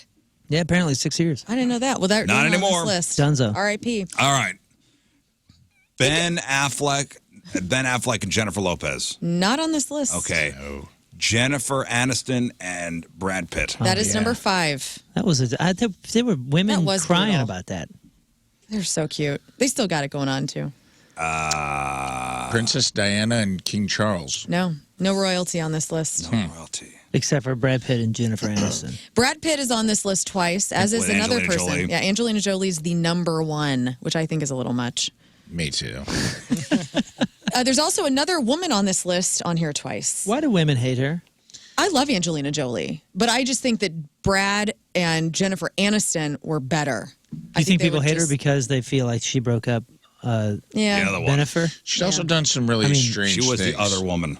She's also done some odd things. Her relationship with Billy Bob Thornton, where they had blood and vials Oh, around yeah. their neck, Yeah, was that was weird. odd. She kissed her brother on the She kissed her mouth. brother. A Her little brother too on the long. mouth. She's estranged from her dad, John Voight, and then now a lot of people think she's caused the rift between Brad Pitt and his kids. That she's like alienates men in her life. She gets a lot of flack for that. I don't know if that's true or not, but that seems to be where a lot of the hate comes from. Nicole Kidman, Tom Cruise. Yes, that is on the list yeah. at number 4. Nicole- 2001. What about Tom Cruise and Suri's mom, Kate Holmes? Katie Holmes. No, that is not on the list. Are there any old celebrity divorces? Is there like an Elizabeth Yeah, Taylor? there's some people from the 80s. What about Tom Bert Cruise Lonnie. and Penelope Cruz? Lonnie hang on. Anderson. Bert No. Lonnie was crushing in Bert the and Lonnie 80s. are not on the list. Penelope Cruz and Tom Cruise. No. Cooch and Were they Moore. married? I don't know. I thought so. I thought they just dated. Oh, really? Tom I Cruise thought and it was Nicole Cruise- Kidman divorced in I thought 01. it was Cruise and Cruise. I think just dated. Cruz and Cruz. There's some that are more recent, like Sophie Turner and Joe Jonas. They're on this list at number 2. Cardi B and Offset are on this list at number 3. They just divorced this year. But Chris Pratt and Anna Faris. no, but that is a good one. That was a disastrous one. This one is maybe the most iconic uncoupling is Chris Martin and Gwyneth Paltrow, the conscious uncoupling. Yeah. What about Michael Jackson and Lisa Marie Presley? No, not on the list. Sonny and Crushing Cher. me. No. What? You got some 80s people on here. Peter Andre and Katie Price. What do you mean 80s people? Like me? Don Johnson and Melanie Griffin. No, but that's another good Griffith. one. Griffith. 80s people. Right. Hey. Keep saying that word. Griffith. Yeah, you sound like weird. you sound like you're missing a piece. Griffith. I got a lift. Griffith. I'll give you the last one. Luke Can Johnson and Seymour Butts. Close. Guy Ritchie and Madonna came in at number 9. Oh. Ashton Kutcher and Demi Moore. And Bruce Willis and Demi Moore also on this list. yeah. So, yeah, this was just kind of a fun list of sadness. And that's your crap on celebrities. A Thanks. fun list of sadness. Celebrity celebrating your birthday today. Devin Bostic is 33. That's Jasper on the 100. Also Seth in Oppenheimer. Monique Coleman, Taylor in High School Musical movies, is 44. Ron Artest, Meta World Peace, is 45. Noah Hathaway. Y'all know who that is? No. That's the man-child warrior Atreyu in Neverending Story. What else did Noah Hathaway do? Something on Battlestar Galactica, apparently. He's 53.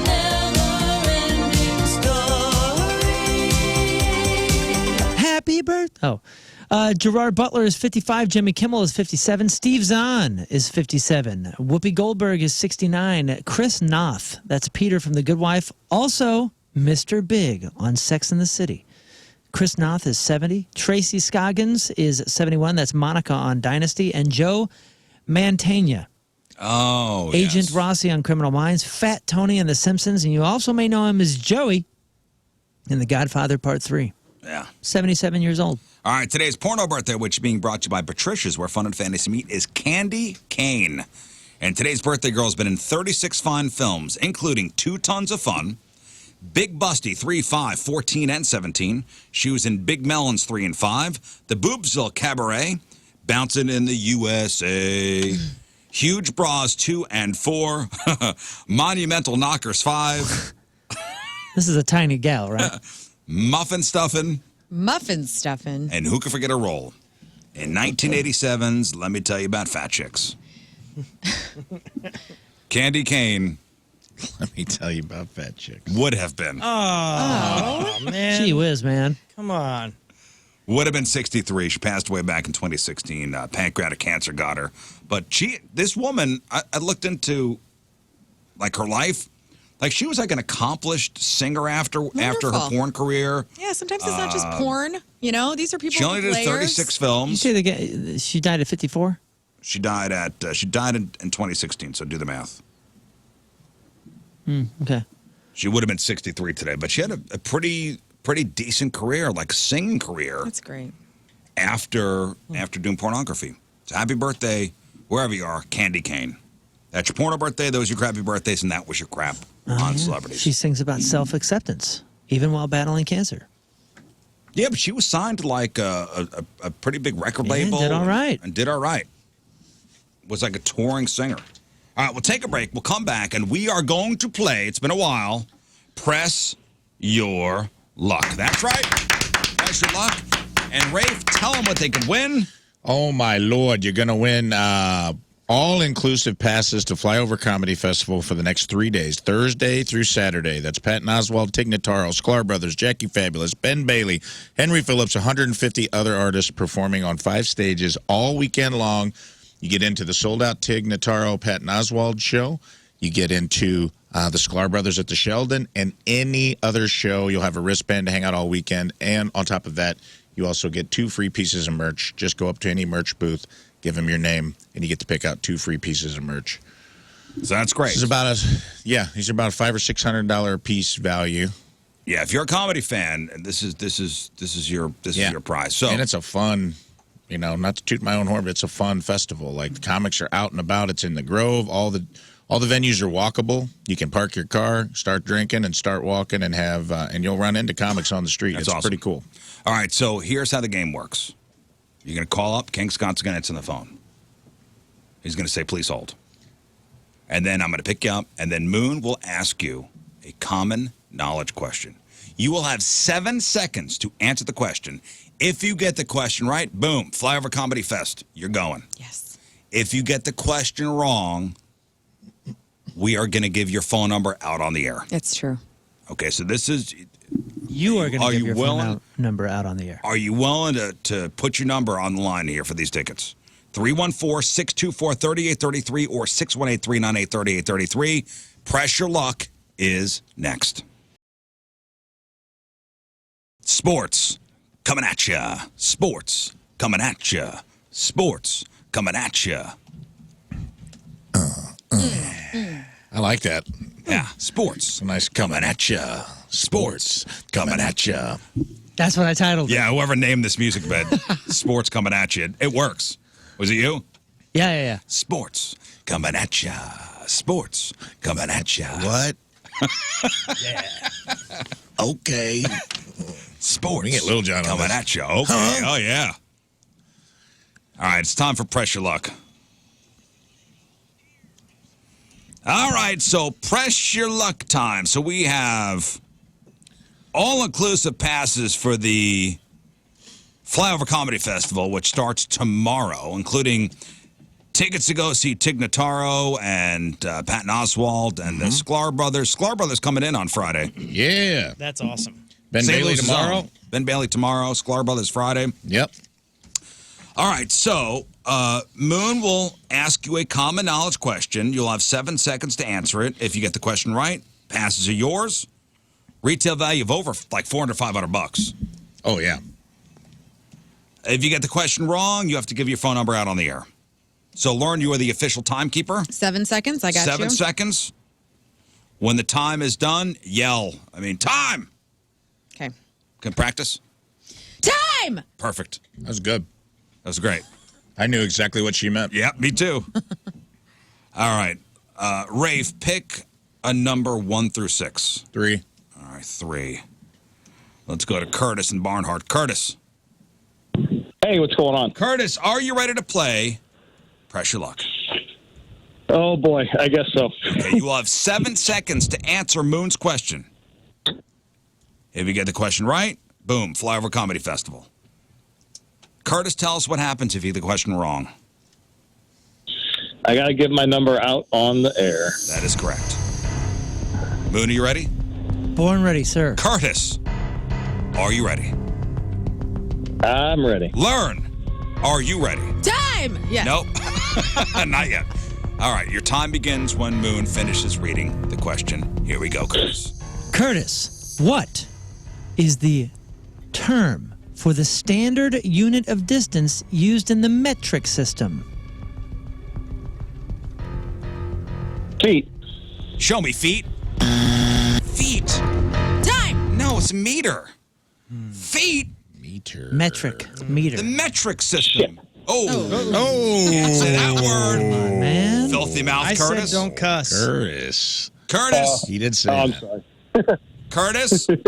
Now, Curtis, what is your phone number? 314-503-8213. Now, let me see if I got that right.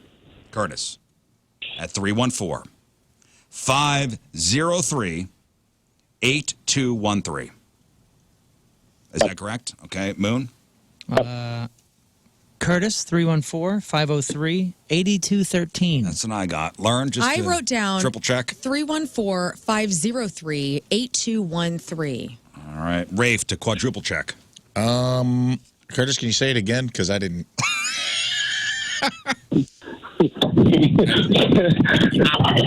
Can you say it again, Curtis? I didn't catch it. 314-503-8213. Okay, so I got 314-503-8213. Yeah, You hear Scott. You hear the Wait. text coming Oh, yeah. over already? I'm paying attention. 314, I think, is what he said. Yeah. 503. That's it, yeah. 8213. Yeah, I That got is that it. too. Yeah. Okay, perfect. Okay. All right, goodbye, Curtis. It's buzzing. You hear it? Have a good time with your text. Yeah. Okay. Could have had laughs. Now you got tears. All right, Rafe, 1, 2, 4, 5, 6. 1. 1. Rob in St. Anne. Good morning, Rob. Morning. All right, Rob, time to play Pressure Luck. Moon's going to ask you a question. You have 7 seconds to answer the question. If you get the question right, flyover comedy passes are for you. What happens if you get the question wrong, Rob? Get my number out on the air. That is correct. A lot of people are going to moon you. And your time starts when Moon is done reading the question. Rob, are you ready? I am ready. Moon, are you ready? Yes, sir. Timekeeper, are you ready? I am ready. Here we go. Rob, give me the name Yeah. of the person that's on the American $10 bill. Hamilton. Show me Hamilton. Yes. Yes, Rob. Hey. Flyover comedy passes are yours. Hang on 1 second, Rob. Thank you. Got ourselves a winner. Thank you. Rob had that hammy on him. Took it out of his wallet, took a peek. Good to go. Good to go. I think we got another set of tickets to give See away. you this weekend. Yep, we got one more. All right, 2, 4, 5, or 6. 6. 6. Okay, Dwight in Hey, Washington. good morning. Happy birthday, Liz. Thanks, Dwight. All right, Dwight, are you ready to play Pressure Luck? Sure am. All right, Moon's going to ask you the question. Get the question right. Flyover comedy passes. If you got the question wrong, what's going to happen, Dwight? Give him my number out on the air. That's it. I need you to say it. Okay, Dwight, are you ready? I am ready. And again, your time begins when Moon is done reading the question. Timekeeper, are you ready? Yes. Moon? Let's do it. Okay. Let's go with this one. What is the name of the tool needed to play snooker or billiards to hit the ball?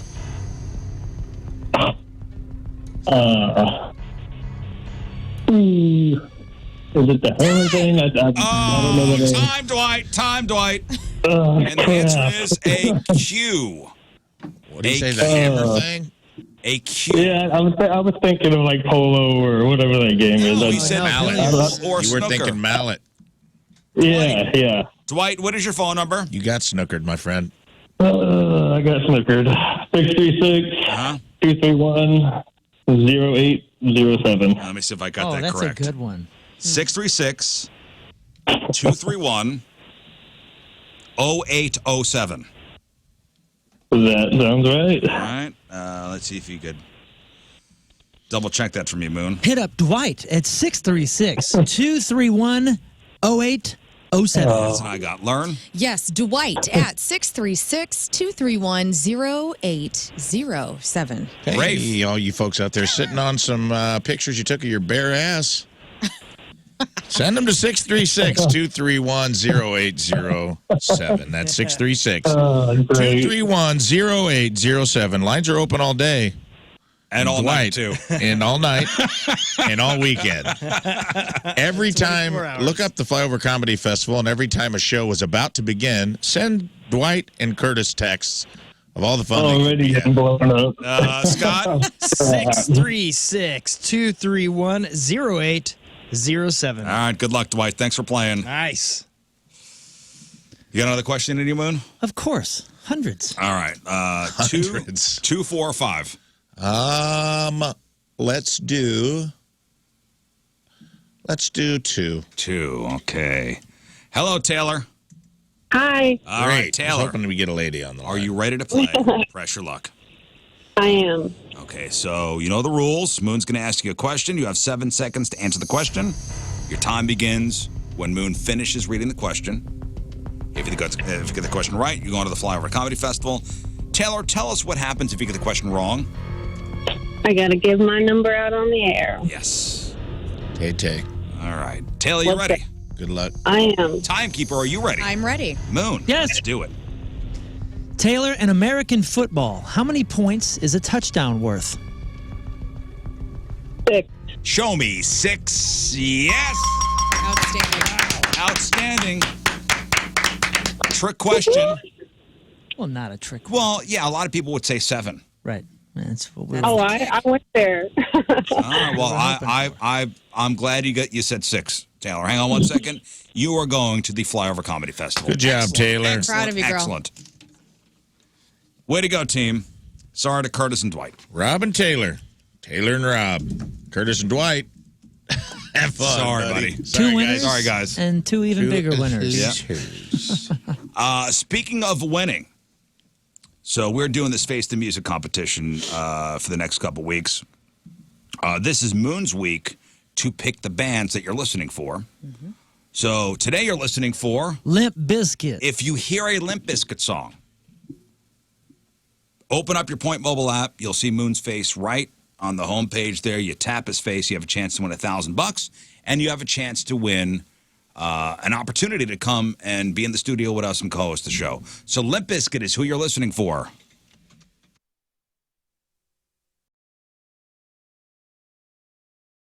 Ladies and gentlemen, Chris Kerber. Good morning, Chris. Morning, everybody. How are you today? Doing well. Nice to hear your voice. You know what? Sorry about the scheduling challenges of last week. It happens. Listen, we're busy. You're busy. We're all busy. We have things. We're doing things, Chris. We're doing things. Now, I just got done kind of with a long walk because I won't have a chance to get some steps in later. Nice. And I had kind of I just put my music on shuffle and well, actually kind of just started. So it started with I think the very first song I had was Feel Like Making Love from Bad Company, Nice. right? Oh, yeah. So I just hit the start. Nice. And then you know how like Apple Music or Spotify, whichever one you use, kind of picks the next one? Yeah. Well, Moon will appreciate this. I'm about an hour and a half in, and this set has gone from that to Harry Connick to Genesis. Like, it's been all over the place. It goes from Neil Diamond's Glory Road. I'm a big Neil Diamond fan. It goes from Neil Diamond's Glory Road, The Jewish right, Elvis, yes. to Greek Fire. Yeah, To Greek Fire. nice. How the hell did it do that? Yeah, Now, I Neil know Diamond. that, Neil Diamond opening for me. Yeah. Classic rock. Yeah, I started laughing like, oh, this will be a good little thing to throw at your Moon, but it literally went from Neil Diamond's Glory Road to Running Away from with Greek Fire. Oh, I thought, now that's about as crazy a jump as I had on the list. You're a big Neil Diamond fan? I am huge. Yeah. I have been ever since I was a kid. My dad used to listen to him. Love him. So they did that thing at the Fox Theater, that Neil Diamond musical. The life of Neil. Yeah, so I saw that on Broadway last year, and we were in New York. Whoa. And it was, I went big time on you there. He is a fan. Yeah, no, you are a fan. I did. So I saw it on Broadway. Well, this is kind of cool, actually. So 2 years ago or 3 years ago, we're in New York, and I'm just kind of walking around the theater district, Times Square area, that kind of stuff. And there's this, they've got half the street closed off. There's this huge hoopla, and it ended up being that was the opening night for Beautiful Noise, which is that Neil Diamond musical, kind of like the story of his life. And they got the red carpet going. Everyone's there. Turns out, I'm like, and we had a dinner with sponsors that I was just walking down to, and I'm like, man, I bet you this would be a cool night to go see this show. And I thought about bailing on the sponsors. I didn't do that. And it turns out Neil Diamond was actually in the audience for that show. So I should have. So the next year, we were there last year, I went, and it was the final month that it was running on Broadway. It was fantastic. I didn't get to see it at the Fox on this current run, but if you do like Neil Diamond, it actually is a terrific show. Yeah, we call Neil Diamond the Jewish Elvis. That works for me. Curbs, did you like the movie Saving Silverman where Neil Diamond's in it? I did, and I saw that a long time ago. I thought I've watched just about everything of most of the stuff he's been in, so yeah, I like it. Now I am one of those. Listen, I am one of those that I can live without Sweet Caroline. Okay, Yeah. I don't need it. What's your favorite Neil Diamond song? Oh man, Celebrate the entire catalog. we got too many of them. I kind of like Cracklin' Rose. Oh, Cracklin' Rose make is a you good smile. one. Cracklin' Yeah. Rose. Hey, Brother Loves Traveling Salvation Show is a sleeper hit for me. Well, that's the second Dude, Neil Diamond absolutely. title I've ever heard. Yeah, Kylo's a good one. You don't know Neil Diamond's? You know the hits, right, Moon? I know Coming to Sweet America. Caroline. Coming to America. I've seen the movie. Come Yeah. to America. The one that I want to know a little bit of the history on is Crunchy Granola Sweet. Like, I just wonder if he ever got into trouble with bringing pot into school somewhere. There's something to it. So there's a couple, but How about the musical Love on the itself. Rocks? Love on the Rocks. Love on the Rocks. Sing it for me. Jeez. Sing it for me. Love on the Rocks? Yes. Ain't no thing, man. Well, I'm sorry. Chris knows what I'm talking about. Yeah, you know what's up. What are you saying? Love on the that, Rocks. Wait, that Coming to America song is Neil Diamond? Coming to Yeah. America. No, That's no, James Brown. no. That's living in Everywhere America. around the world, Wait, they're coming to America. Dude, it sounds like Guys, I literally still have that on a 45 down in the basement. You're cool as I hell, really don't know man. anything about Neil Diamond, except for I'm starting to maybe come to the assessment that he's like the Vegas Springsteen. Is he kind of a Vegas-y Springsteen? Does he kind of have a Springsteen? No. You know, the thing is with Neil Diamond, the perfect description. It really is. He came onto the scene with just a different type of music. Like, you know how there's bands and groups that you're like, what genre are they in, right? Yeah. And then there's some you're like, they're kind of their own. Yeah. And to me, he's kind of his own. I don't know what genre you'd put him in. Some are slower, some are beat. His Christmas album is just absolutely fantastic. So for years, what we've done is instead of caroling, because I don't have the ability to sing, right? And much to the chagrin of my kids, but they humored their dad, and they've done this now. Well, they put an end to it last year. Last year was our last year, but we would go from house to house, and we would blast Neil Diamond's Santa Claus is Coming to Town. It's one of the greatest Christmas versions ever. Dude. Right? And then we get everybody in the house that we knock on the door out dancing to that song, and that's how we Christmas I honestly think it would be fun to do sweet caroling, which is where you just go caroling. Yeah, you just go house to house and sing regular Neil Diamond songs for Christmas. Not even. You have to wear a blouse, though. Yeah, you have to wear or a sequin jacket. Yeah, dude. You would have to do it.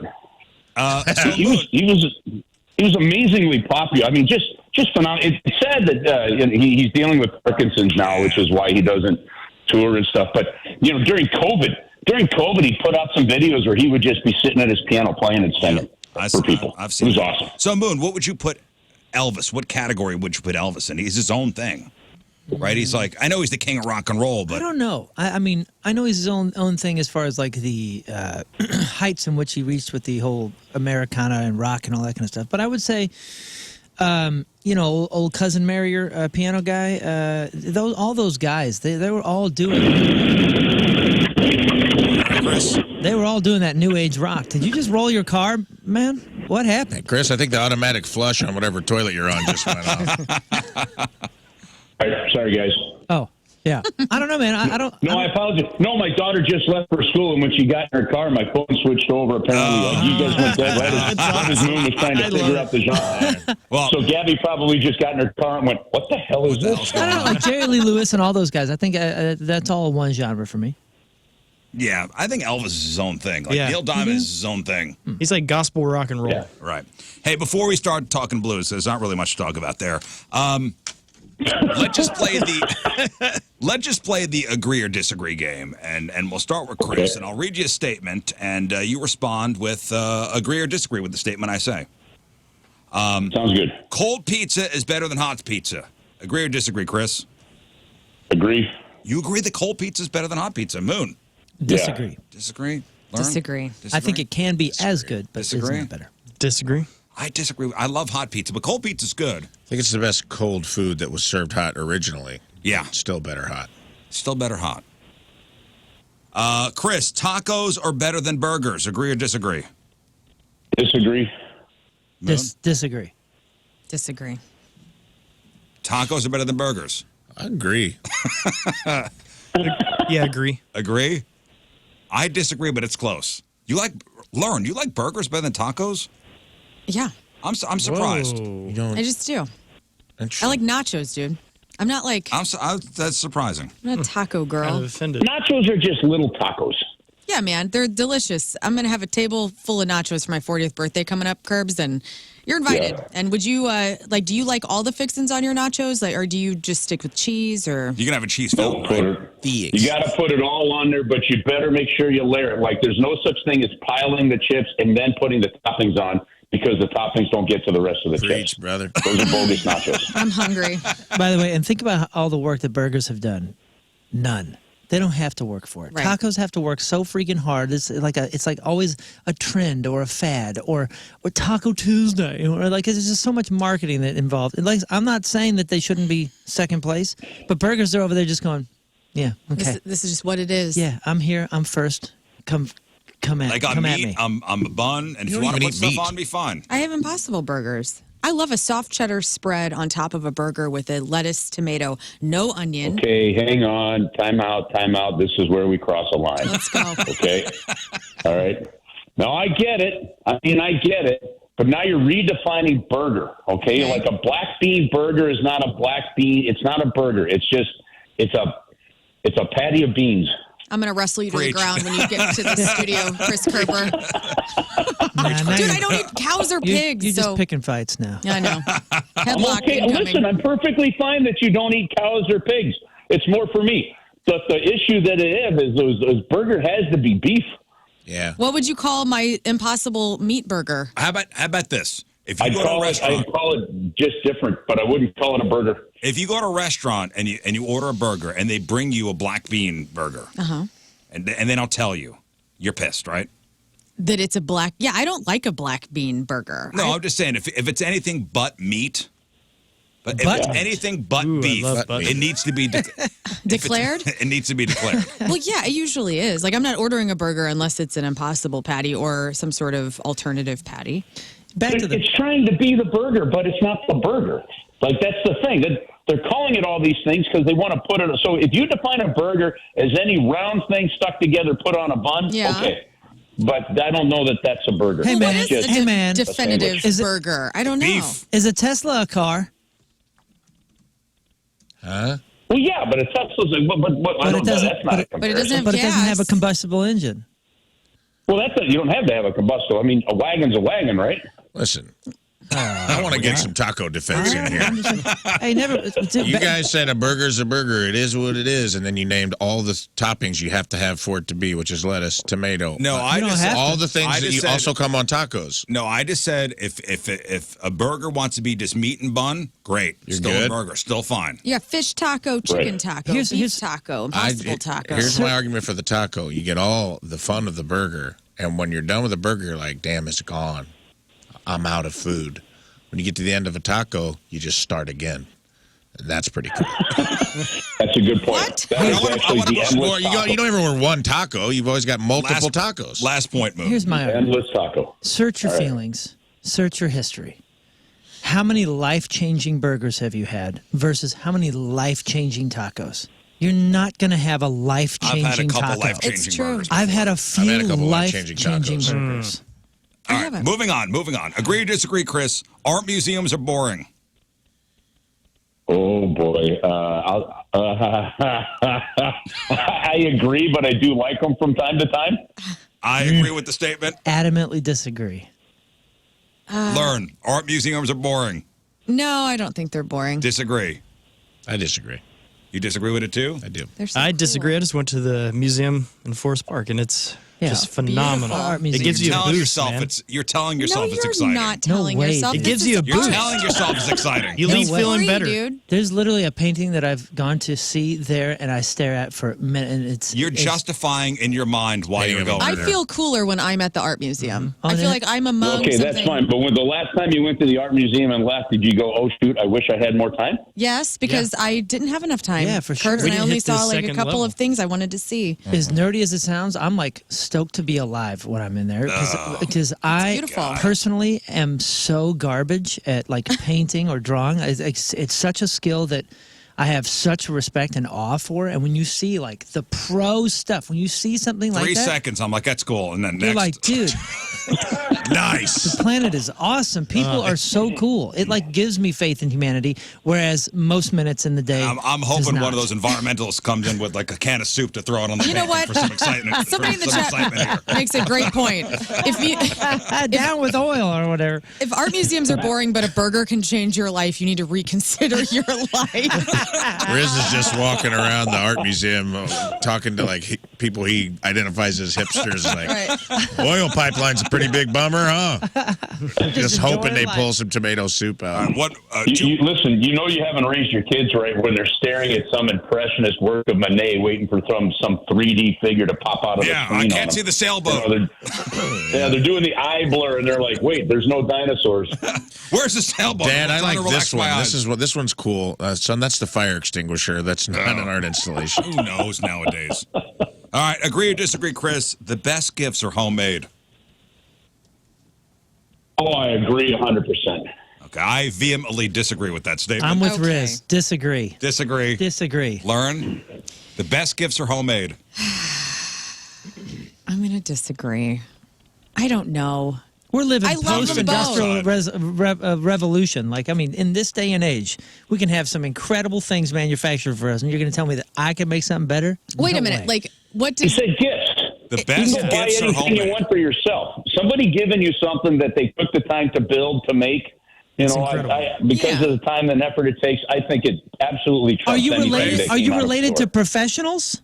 Because I'm I not. want Rafe's opinion. Rafe, agree or disagree? The best agree. gifts are homemade. Agree.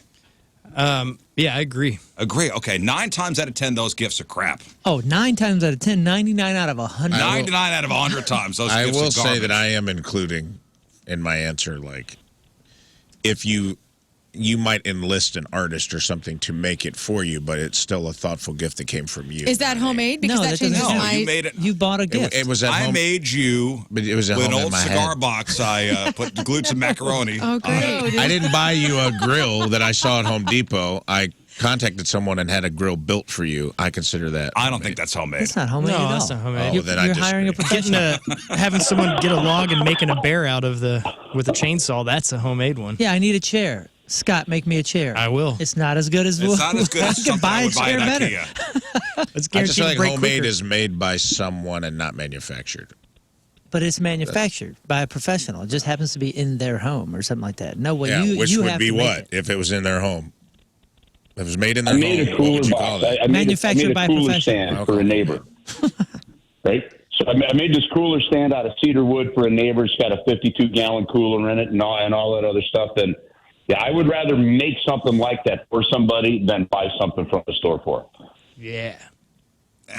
Disagree. I'm with you, Riz. All right, one more. Agree or disagree? Chris, wine is overrated. Wine is overrated. Oh, absolutely agree. Yeah, I agree with that too, man. I think wine's a little overrated. Moon? I really loved wine. I had a day there. I had a period where I really loved wine. But, I mean, as someone that doesn't drink alcohol, I will agree with you. It is overrated. Learn? I very much disagree. I would like to say on behalf of all of my friends who are winos that it is delicious and there's so many different kinds. And sometimes you just want like a warm glass of Merlot because you've had a rough week yesterday. And you had to wash down an Impossible Burger. Yeah, man. Here's a good idea.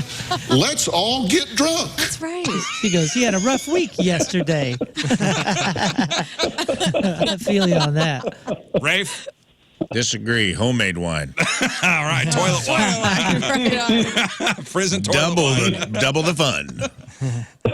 Scott? I will agree to that, although I do think the process and everything is pretty neat how it's all made, but it's overrated. All right. He's a feet guy. Yeah, he's a feet guy. All right, Chris, something that's making us all drink a lot is the Blues.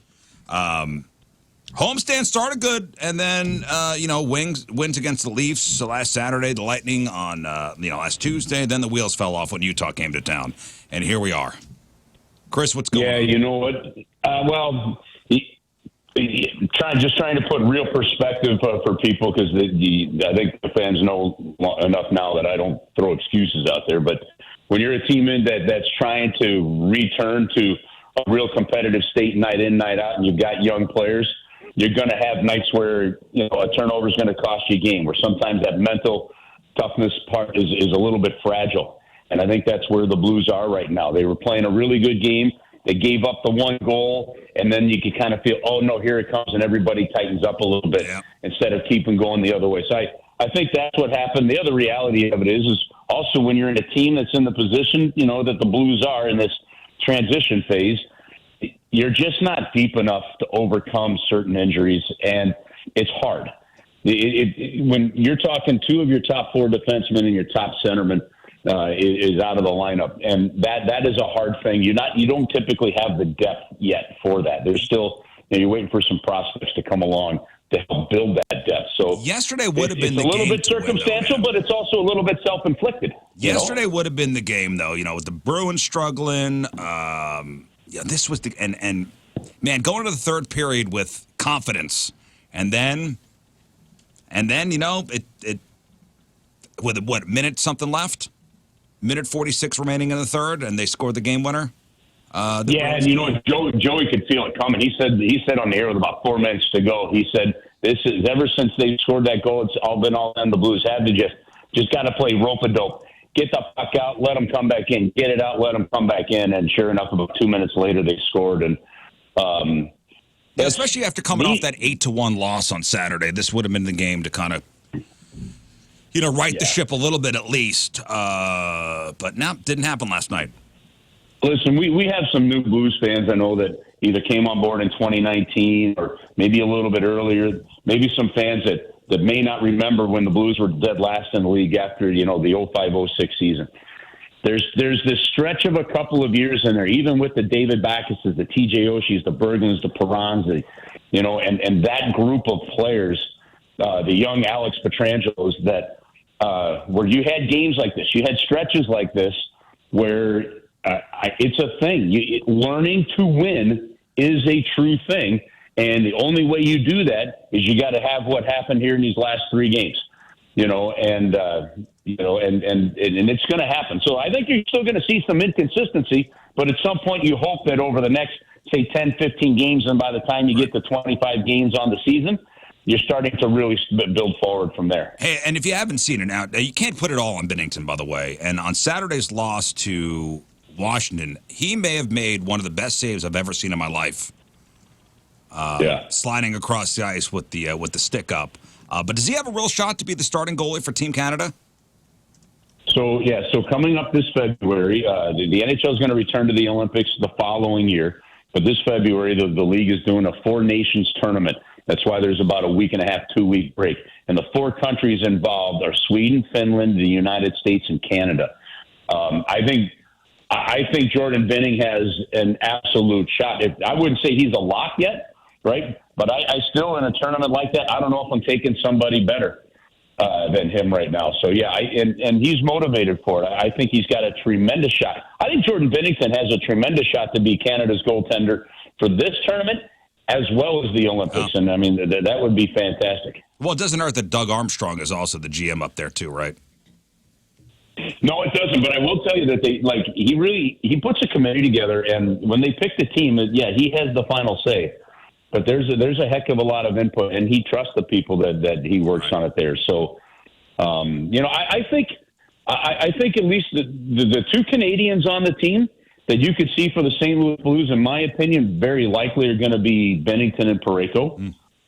Those I think those are the 2 there. I think I don't know if he'll be, if he's back and ready to go, could Broberg knock on a door for Sweden? We'll have to wait and see, but he was having the kind of start there. The rest of them would be kind of an interesting one, but I think Parayko and Binnington have the best shots of anybody. All right, so tomorrow shipping off to Buffalo, and then Saturday back out to Boston to play the Bruins one more time. So, Chris, have a good road trip. We'll talk to you next week. All right, everybody. Cheers. Have a great rest of your week. See you, brother. There he is. Great. Okay, see you guys. Chris, Bye-bye. everybody. All right, we'll take a break. We will come back. Moon will read some of your emails, maybe get into some news. Get your emails here in a second. Maybe some news stories in a little bit, but maybe some not so breaking news. So these are crimes from small towns, okay? I got a list of crimes that happen in small towns. These are actually from police crime blotters from across the country. Okay. A woman reported that a strange caller threatened to make improvements to the outside of her house. A woman reported that a stranger called threatened to make improvements to the outside of her house. I'm going to fix your mailbox, you genie. I'm going to do it. Hello. Man, I can see it. I'm going to clean your gutters. I can Girl, see it. I'm going to clean those gutters. Haven't you ever lived in a neighborhood with, like, everybody's doing their part except for one? Mhm. And it's just trashed. Yep. Trashed house. And at some point, maybe you got the time and the carpenter skills or something, and you're like, you know what? I'm going to put that piece of siding that's hanging in the yard back on the house for them. I'm just going to do it. I'm just going to Don't make me fix your siding. Why are people like that? I don't understand. Like, it would drive me nuts. It's one thing if you don't have the money and there's something big. I'm not talking about that. But little dumb things like that where it just takes like a nail gun. Why do you not fix Don't go to sleep. Because when you do, there's going to be new mulch in your yard. Are you going out of town anytime soon? We'll paint your house. Oh, no. Dude, You're not looking. Honestly, if you're going to prank a neighbor, great prank. Fix something. Paint their house while they're out of town. The Joanna Gaines prank, right on. That would be Oh, my killer. God, yeah. I don't know what the litigation is on that, but man, hilarious. A caller reported that a belligerent squirrel was preventing him from using his boat dock. And the caller said he knew nothing could be done, but wanted the officers to know, quote, what kind of squirrels are running around in the community? Peanut. Hey, we've all been there. Yeah, they're risen up. Oh, did you hear the news on Peanut? Mm-mm. You know, if you missed, it was There's a last Peanut week. update? If it was it was last week. Last Monday we talked about Peanut the squirrel. This guy in upstate New York had the squirrel. Okay, to the letter of the law, you're not supposed to keep a squirrel in your house. Right. Who cares? He had Peanut the squirrel and Fred the raccoon. Yeah. Somebody knocked on him. Yeah, Like lady. the wildlife people. They came and they picked up Fred the squirrel. Fred the raccoon and Peanut the squirrel. I guess Peanut bit somebody. He gone. They had to euthanize Peanut. He gone. Both. And Fred. They gone. Headline: Peanut didn't have rabies. Oh. Not. Did not. Of course he Tested didn't negative. have rabies. He was living indoors with had his humans. And his humans He had didn't a have cowboy rabies. hat on, dude. Yeah, you think rabied adult squirrels wear cowboy hats? No. Update. He's back from the dead. I wish. He's been reincarnated into, get this, another squirrel. That's nuts. I'm so mad. Fred didn't have it either. Fred didn't have it either. Peanut, no rabies. Fred, no rabies. Two best friends trying to live their best lives. Yeah, not In bothering tiny anybody. hats. Just a Pixar movie came to life that you guys ruined. So Peanut the squirrel and his tiny cowboy hat, and Fred, who loved Dunkin' Donuts, Loved it. Pup cup. loved Dunkin' Donuts with his tiny raccoon hands holding the Dunkin' Donuts cup. Yeah, a little latte. How cute! Damn it! Can we not have freaking anything cute, good dude. in this world? Can we So stop? freaking cute. I just thought about it in my head, and I was excited about how cute it was, and then so mad that they're not around Yeah. anymore. What other cute outfits could Peanut wear? Could you We'll never imagine- know. Dude, could you imagine opening up your window? If we just open these windows up and there's a little squirrel in a cowboy hat giving us like 2 thumbs up out there, like, you can't have a bad hump I'd day. work so hard. Yeah. You can probably Coolest still, day of our lives. you can Just a probably little- still wear some cute outfits. And, pretty easy to put on him now. No. Dude, he tips his little cowboy hat and there's an acorn underneath it, and he just That's puts it for back you. on. Dude, that was so pissed about this. Police got a call from a woman who said her juvenile granddaughter was at a ski resort last weekend and ran into a person who was selling bags of what she thought were portobello mushrooms dipped in chocolate for $30. These are different ones, Grandma. Police said the granddaughter further informed her grandmother that giraffes were chasing her down the hill after she ate mushrooms. Whoops. Of all things, giraffe. What a trip, man. dude. Shrooms, too. Man, that's fun stuff. Kill for that. Oh, man. Officers responded to a report of a man who was reportedly slumped over in the driver's seat of a pickup truck that had been parked in the middle of the road for roughly 5 hours. They woke him up and he left. That's it. He tired. A caller reported somebody was on a residential porch yelling, "Help!" Officers responded and learned that the person was calling for a cat named Help. No, That's ridiculous. Help! that's amazing. That's amazing. Help! That's pretty funny, actually. A man called 911 to report that he felt like an octopus. He then started singing Cher songs. Deputy responded to a report of a vehicle stopping at mailboxes. Turned out it was the mailman. A man said his neighbor covered his car in beans and cereal. The man said that if a sheriff's deputy didn't show up soon, he would, quote, take things into my own hands. And that is what he had in his pantry. A Canadian man reported that he broke his windshield while driving through a construction zone while visiting the United States. He called to see if America could reimburse him for the damage. I like it. And Who do you finally, call for that? America. It's America. Yeah, it's 1-888 Anywhere in America. America. No, you call Miss America. Oh, that makes sense.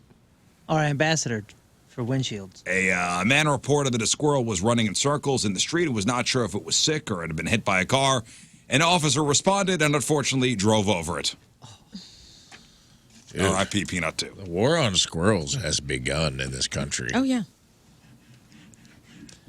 You know what's going to happen? King Squirrel's going to go, you know what? You're really pissing us off. Yeah, dude.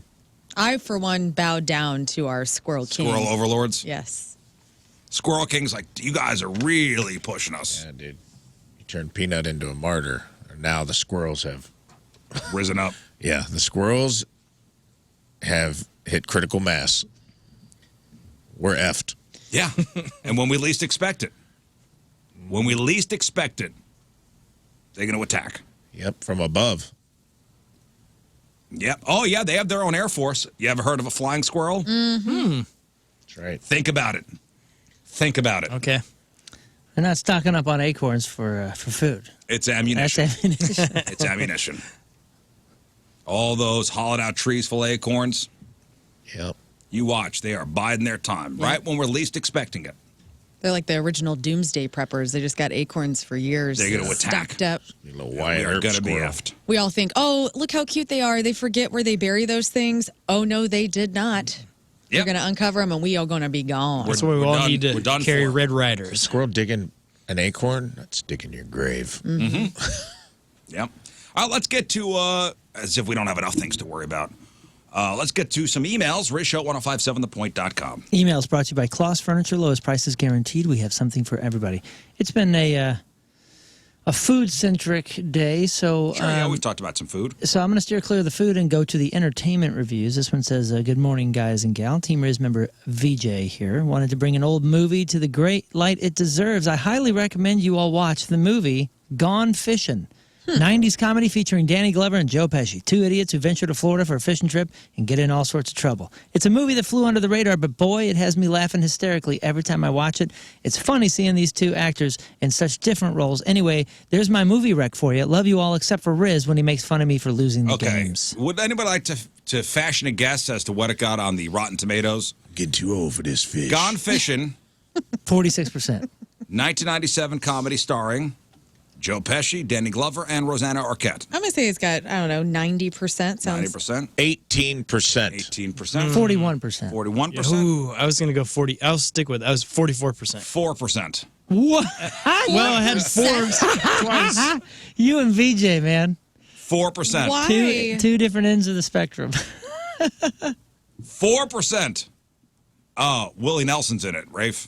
Oh, heck yeah. Oh, well, that raises Not it. his fault. That's why it's not zero. Starring Joe Pesci, Danny Glover, Rosanna Arquette, Lynn Whitfield, and Willie Nelson. Wow. Yeah. Oh, Carol Kane's in it. J.J. Abrams wrote it. He was a screenwriter. What happened? That was before we figured it all out, I guess. What happened? Next. I was listening to the podcast and came across you guys talking about the public view of Venmo payments.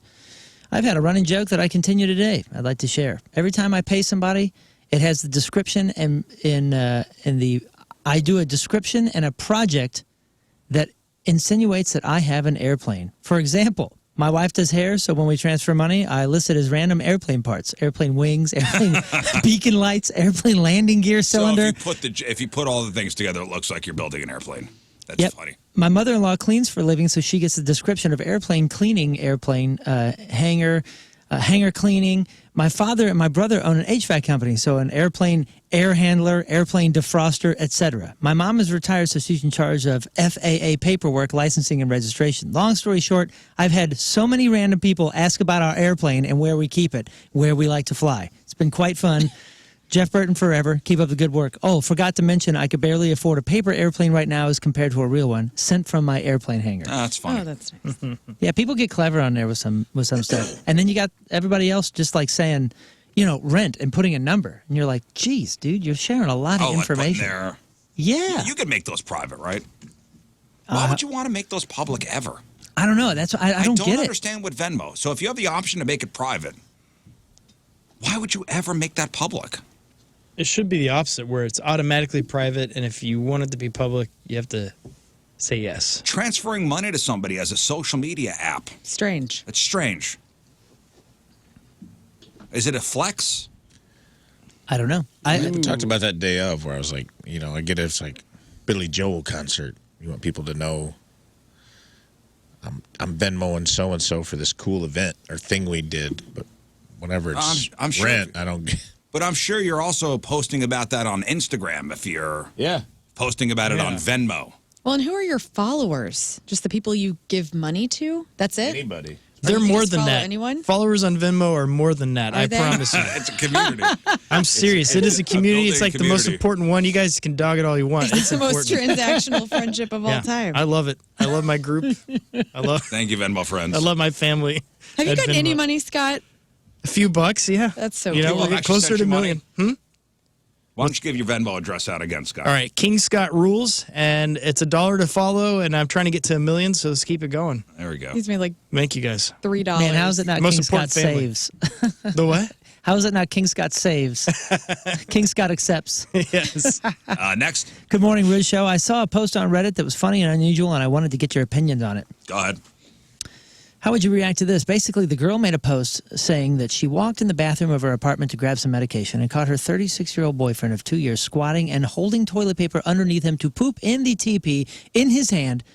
And then he said he does it that way because he's embarrassed by the sound it makes and in her toilet and doesn't want her to hear it. It made me think about what would I ever do if I caught my spouse doing this? And honestly, I'm not sure. I was curious. What would you guys do? This is so strange. My God. You're ashamed of the splash? Yeah. That's awesome. Oh, no. I think your shame is misplaced. How are you not ashamed of your hand? That sounds like that. The water slide of your hand. Catching Gross. Dookie, dude? Okay, so, yeah, but he didn't mean for her to walk in on that. No, but the fact of the matter is, this is a That didn't- 36-year-old human being catching Dookie. That's, I mean, it's very, you may as well take the walk and very disgusting. go down to the gas station and poo there. What Yeah. are you doing? Nobody likes the sound of a turd splash, okay? Well, I mean, you just don't. I guess if you're alone So and you're flush. proud of yourself, I sometimes mean, they that's sound really fun. one thing, I guess. But God. Get a Flo- perfect little block. Get over it. Everybody. Get over it. We all poo. Just handle it. Just do it. Wash your hands. Don't move on. handle But it. that's not the question. What would you do? Lauren, what would you do if you walked in and Tim was doing that? I'd be appalled. I would be absolutely appalled. I did it for you, baby. I'd be like, please just splash, like hurricane Splash out, away. dude. I can't Think deal about all with the this. times he's like caressed your face. Or made dinner. Oh, man. Ugh. Or made dinner with his, with his hands. Ew, hand. Oh, my goodness. I'm just saying, don't be ashamed of your poo splash. I mean, I would automatically think of everything that hand has touched. Yeah. So what was the logic? Like, why not just put toilet paper down on the surface of Right. the water yeah, little raft. and get a little landing pad for your Yeah, like- turd to like get off the water slide and just kind of be in the pool for a minute before it sinks? This is insanity. Or turn the faucet on. So This relationship will not continue. You won't leave the bathroom until you solemnly promise me that this will Oh, never my happen God. again. I just won't want to know again. what that looked like. Like you're on the toilet, you know how we all sit on the toilet, and then are you? I feel like so he's not even getting a good turding because legs going- up. You're supposed to be relaxed. He's having to put the pressure to hold his ass up and then Yeah. to grope the turd. What if you drop it? think. What? In my mind, he squatted feet on the lid like a gargoyle. He squatted on top of the toilet and catching the turd like before it even goes into the hole. Well, that's like step 1 and 2. After it's now in your hand, you have to put it in there. You're going to have to deposit it. And I mean, how close is your hand to the water now? What do they say? How many layers of? Dude, what if he's putting it in the water like it's a fish he's trying to throw back? Like, Giving a little wiggle so hope come it on, swims come away. back to life. How many layers of toilet paper will poo particles go through? I think they said 8. All of them. It's 8,000. Yeah. 8,000 if it's a direct hit like that. Man. Yeah, dude. Oh man! Plus, like, what? How do you know the consistency of it on number 1? Thank right. you, dude. On the first round? Yeah, what if Thank it's you. a diarrhea day? Bro, you Wagner power paint your own hand? Oh, my God. You're out of your Taking a lot mind. of risk. This guy's Dude. out of his mind. Yep. Adios. Let him go. Adios, mental. You call the nut house, and they say there's one coming in. Yeah. Got room for one more? Because I'm sending somebody your way. Yeah, you shut the door and throw his stuff in the yard. This could be a deal breaker. I man. wouldn't touch this. Oh, Yeah, I'm 1,000% out. deal This could be, breaker. if you're not married, if you're not already hitched to this wagon. I'll be honest with you, even if I am hitched. Yeah, Really? it's over. Yeah, it's over. That's one of the weirdest things I've ever heard. I don't like people who pick up their own poo as it's coming out of the slot. I don't like What are your Whoa. grounds for divorce? I don't like it. Well, Judge. Irreconcilable differences? Yeah. Well, you could say that, Your Honor. I caught her deucing in her hand like a gargoyle. Ugh. Divorce granted. Confirmed. No alimony. Next. I was listening to the podcast of yesterday's show, heard the story about the guy from England that only drank Dr. Pepper. Yeah. The story immediately made me think of a guy that we call Dr. Pepper at my work. This guy brings 2 liters of Dr. Pepper every day, 10 exclamation points.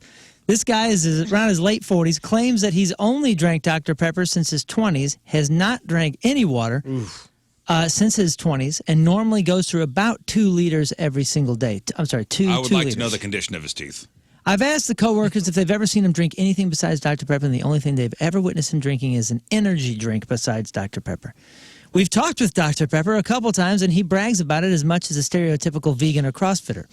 I can confirm that drinking that much Dr. Pepper does ruin your teeth. Yeah. But that ain't stopping this guy. Maybe someday you'll hear a story about our very own Dr. Pepper. Love you all. Dr. Pepper. Love the show. I think they should just call him Doctor. Dr. Pepper. Doctor. Dr. Pepper? Yeah, Dr. Pepper. Do you make house calls? Oh, man. Well, I'm sorry. I'm still thinking that got crap in it. Yeah, it's in there. Dr. I think Pooper? it's the same guy. Dr. Pooper? Sorry, honey. You know all the Dr. Pepper I've been drinking. I didn't want to make a splash. Dr. Pepper. So many spices. It's my belly all rumbly. The boys at work have given me a nickname. He's whistling through all the gaps in his teeth where they've been eroded over Oh, time. all his teeth look like Florida. Yeah. Dr. Pepper whistles. He whistles on every consonant that he says. He looked like Oh, all the acid in that soda. It's got to just. how's he not just kidney stoned, like completely filled with that? Yeah, maybe he is. I knew somebody got the drink a ton of soda, got kidney stones all the time. Didn't care. Didn't care. He's like, every couple of years I have them. It's no big thing. I deal with them. I'm like, Drink some that's water, what I son. missed, bro. The one you're done. Drink some water, Dr. Pepper. Next. Hey, guys, and learn. Hey. Back in July, I met y'all at Jim's fireworks. And when I was talking to Moon, I told him I was listening to past podcasts. So this dude is like back in like 2016. He saved them all, and he's just Right. listening to them in order there. He said he was just on a 2018 episode, and he wanted to ask if the crew that was back in the old studio at that point. He said, I'm at that one now, and you guys are the only ones left in the building. Do you remember that? Yeah, that era? yeah. 2018. So Remember when everybody abandoned us, Lauren? Yes, I do. he said, you don't even have a coffee machine anymore. What do you remember most about your last days at the Union Station studio? 5 out of 5 stars. We miss you, Jeff Burton, Richard from One of Houghton. the big was throwing. Remember chairs down the stairs? Dude, yes, that's what I was going to say. Stairs down the So, stairs. so after everybody left, so Hubbard bought, our station and Keishi. And everybody dispersed into their different offices. And Keishi came over. You guys came over before we did. Yeah. Casey came over first. And the point was left, and the whole sales division. Remember, we were just talking yesterday about the building. It had a 3rd floor and a bathroom. Everything abandoned, and everything went to crap real fast. Well, the reason was No is paper because they were towels. building our studio. So Right. they built the studio that we're in now. It was another room. It was actually the engineer's office. Yeah. That's right. It was Marshall, the head engineer's office, which they built into a studio. But we had to wait. We had to wait like 3 months, and then we became feral. Dude, Like, yeah. They It stopped was. stocking the soap. You guys ever seen Lord of the Flies? I had to make a Costco run. Yes, that's right. I made a Costco run. I forgot you guys were even alive. Oh, dude, no one knew mean- it existed. It, No, it was it like was we were on our just own forgot. island. And I That's got to what- take over a huge office, and That's I made right. it my own room. And Yeah, it did was anybody great. go to like John Beck's office? Everybody got their own offices. Oh, yeah. That we, is so we I were, had a awesome. couch. I had We were everything. spread I'd take out. naps in there. It was great. and then it got really wild because we started throwing a football in the sales, because the sales ceiling was like Right. 25 feet high. So we were just like That's when we throwing- got all the mannequins, too. Yeah, we were playing. Oh, yeah, I forgot. It was. Why did you guys get them It in? looked like a haunted house. It got strange. I forgot. not. There was You guys are so weird. There's 50 mannequins in there. We're kicking soccer balls. It got weird, There were dude. footballs, and then all of a sudden there was a pile of chairs at the bottom of the stairs. Nobody from management stayed over there with you guys, right? Nobody. Like Tommy came over. Everybody. No, He we said were he'd visit every once in a while. unsupervised. He never did. We were unsupervised children. That is so. It was funny. wonderful. And it wasn't just you guys. Like Donnie and Lux and everybody had to be there. You Just know. hired your own intern without permission. We never saw them though, and we intentionally didn't do anything to disrupt. Like, Oh, the studio was fine. yeah, the Right. studio. Like the work where the work was done was fine. the Don't you pathway feel from bad the for door. Donnie and Luxa? They're there by themselves. I know. I was going to say, like, especially Ugh. Lux. She was there, like, in the evening. Didn't think about that. I would have been creeped out. That's how I started. Wild. When I started at the point in 2012, I was doing the overnight things and the nights and weekends, and it was like an eerie, dark kind of thing. I bet they felt kind of similar. But we definitely intentionally, from the doorway to the studio, left it. That was fine. Yeah, Everywhere else. it looked normal. Lord but- of the Flies. Yeah, everywhere dude. else. Everywhere else looked like a war I zone. got angry. I'll be honest with you. Like, you don't even leave anything for us. You didn't stock us up with anything. We were Nobody even thought of like putting toilet paper in the bathrooms. we were out of sight, out of mind. And Riz, you were pissed. Every other day, you were really angry about Well, it. because something would go wrong, like there was an engineering issue, I have to call somebody. Yeah. It sucks. And so I'd have to come from here in Creve Coeur downtown. I remember you guys, before all of that, I would arrive to the morning show, and you guys would be out front playing soccer. Yeah, Or kicking the ball. we had good routines Yeah, going. that It was was fun. fun. Well, that was back when Riz smoked. Yeah. That's right. So Riz, like, we all got jealous that he would go outside for like 20 minutes before the show started. So we all started going out and hanging out with him. And then I just brought a soccer ball. We started. I loved that. We started games. Because I would be walking in by myself, and all you guys would be And out we'd there be in the out there dark. already, yeah. I felt so safe. Safety in numbers. It was That's fun. right. All right. Thank you for your emails. All right. Not Moon. Sports, not really much going on. I mean, Hey, you want it right now? you got the Blues, right? They're terrible. Blues, soccer, and a break-in. Hey, why should we Ooh, do the headline break-in's goo? big. Sure, man. Scott, I can talk about this anytime. I think it's been a little while. I think we need some jokes. Okay. Goo. Yeah, we got Let me write some real Flyover Comedy Fest this weekend. Ooh. Ben Need a Bailey's going to be headliner? here tomorrow. Sklar yeah. Brothers, St. Louis Zone, the Sklar Brothers on Friday. Just to get the sports report in, I'll flash it to the camera. There you go, Done. sports. Boom. Moon, and that's your sports because here's the camera. 9:25. Wednesday, traffic and weather, Moon coming at you. King Scott, Yes, sir. are you ready? I'm ready. Well, let's do it. What's going on in the news today? All right, why don't you tell us some jokes there, King Scott? 73% of Amazon workers may quit instead of returning to the office 5 days a week. The remaining 27% hate their families. 23andMe is cutting 200 employees, and those workers are about to find out that they are 10% Italian, 8% Spanish, and 100% unemployed. Papa John's now has 3 consecutive losing quarters. Evidently, the public's desire for indigestible pizza is shrinking. Chipotle now has a new CEO, and his lucrative contract includes millions of dollars in the form of free scoops of extra guacamole. Lucky guy. Meghan Markle wants to build a lifestyle empire to rival Gwyneth Paltrow's, and the good news is she's already got the annoying part down. Martha Stewart pushed Drew Barrymore away when she got too touchy-feely on her show yesterday, and I guess it gave Martha flashbacks of what she had to do to survive in prison. Britney Spears is reportedly reconciled with her 18-year-old son, Jaden, and I hear they're so close now, she's even letting him dance with her knives. That's nice. Yale is adding a course on Beyonce, and this will help the university reach its goal of making their diplomas absolutely worthless. Say yell again. What's that? You said yell like Yell. yell. Yell. Yell. Yale University? Whoa. Yell University. Hey, Yell. Don't you That's where I have a go. master's from there, Yell. Riz? Yes, I do. Yeah. Well, I teach meanwhile, follow up with that. Meanwhile, the University of Phoenix is now offering a course on the other 2 members of Destiny's Child.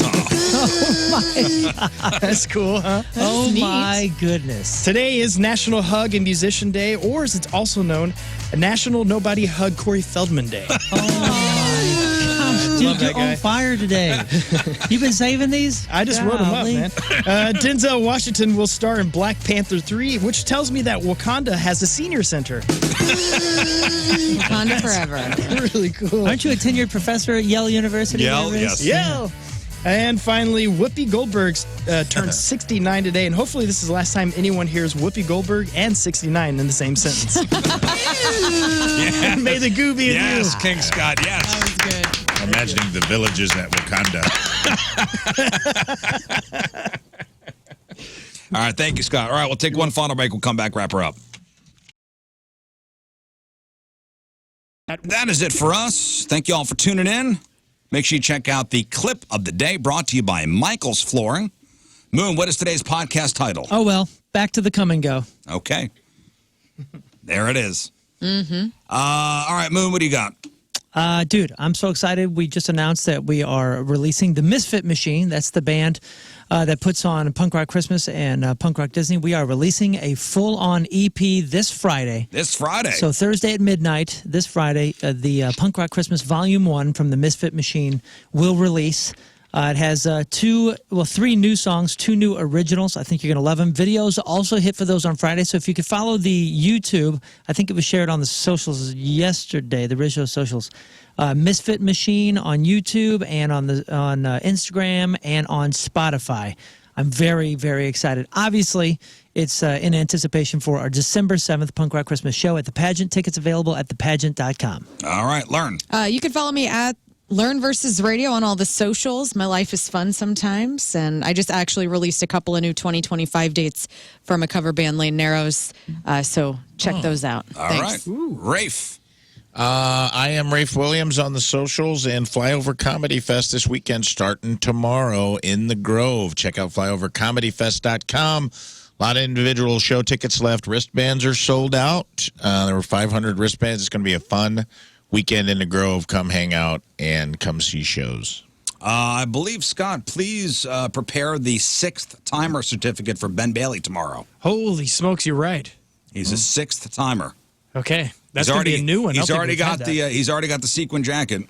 What does he get for 6? I don't know. We've never had somebody come in. Oh, my really? gosh. I got to create a whole new This is the certificate. first. I have a Viking helmet in our office. Yes. Fine. Oh, great. Yeah. The Great. 6-timer Viking Helmet Award. Cool. Scott, what do you got? You can follow me at King Scott Rules, and once we get to the 1 million followers on Venmo at King Scott Rules, which is only $1 to follow, we're going to go to Cash App and do it next. So, but stick with me at Venmo, King Scott Rules for now. All right, we leave you with a selection from our Teamers Remember the Day brought to you by Hot Shots. Catch Mike Tyson versus Jake Paul this Friday at all Hot Shots locations. Get ready for Fight Night and find a location near you at hotshotsnet.com. From Alton, Illinois, Nicholas Howell is our Teamers Remember the Day. And Nick wants to hear this song. Here it is. Have a great rest of your day. We'll see you tomorrow. Bye.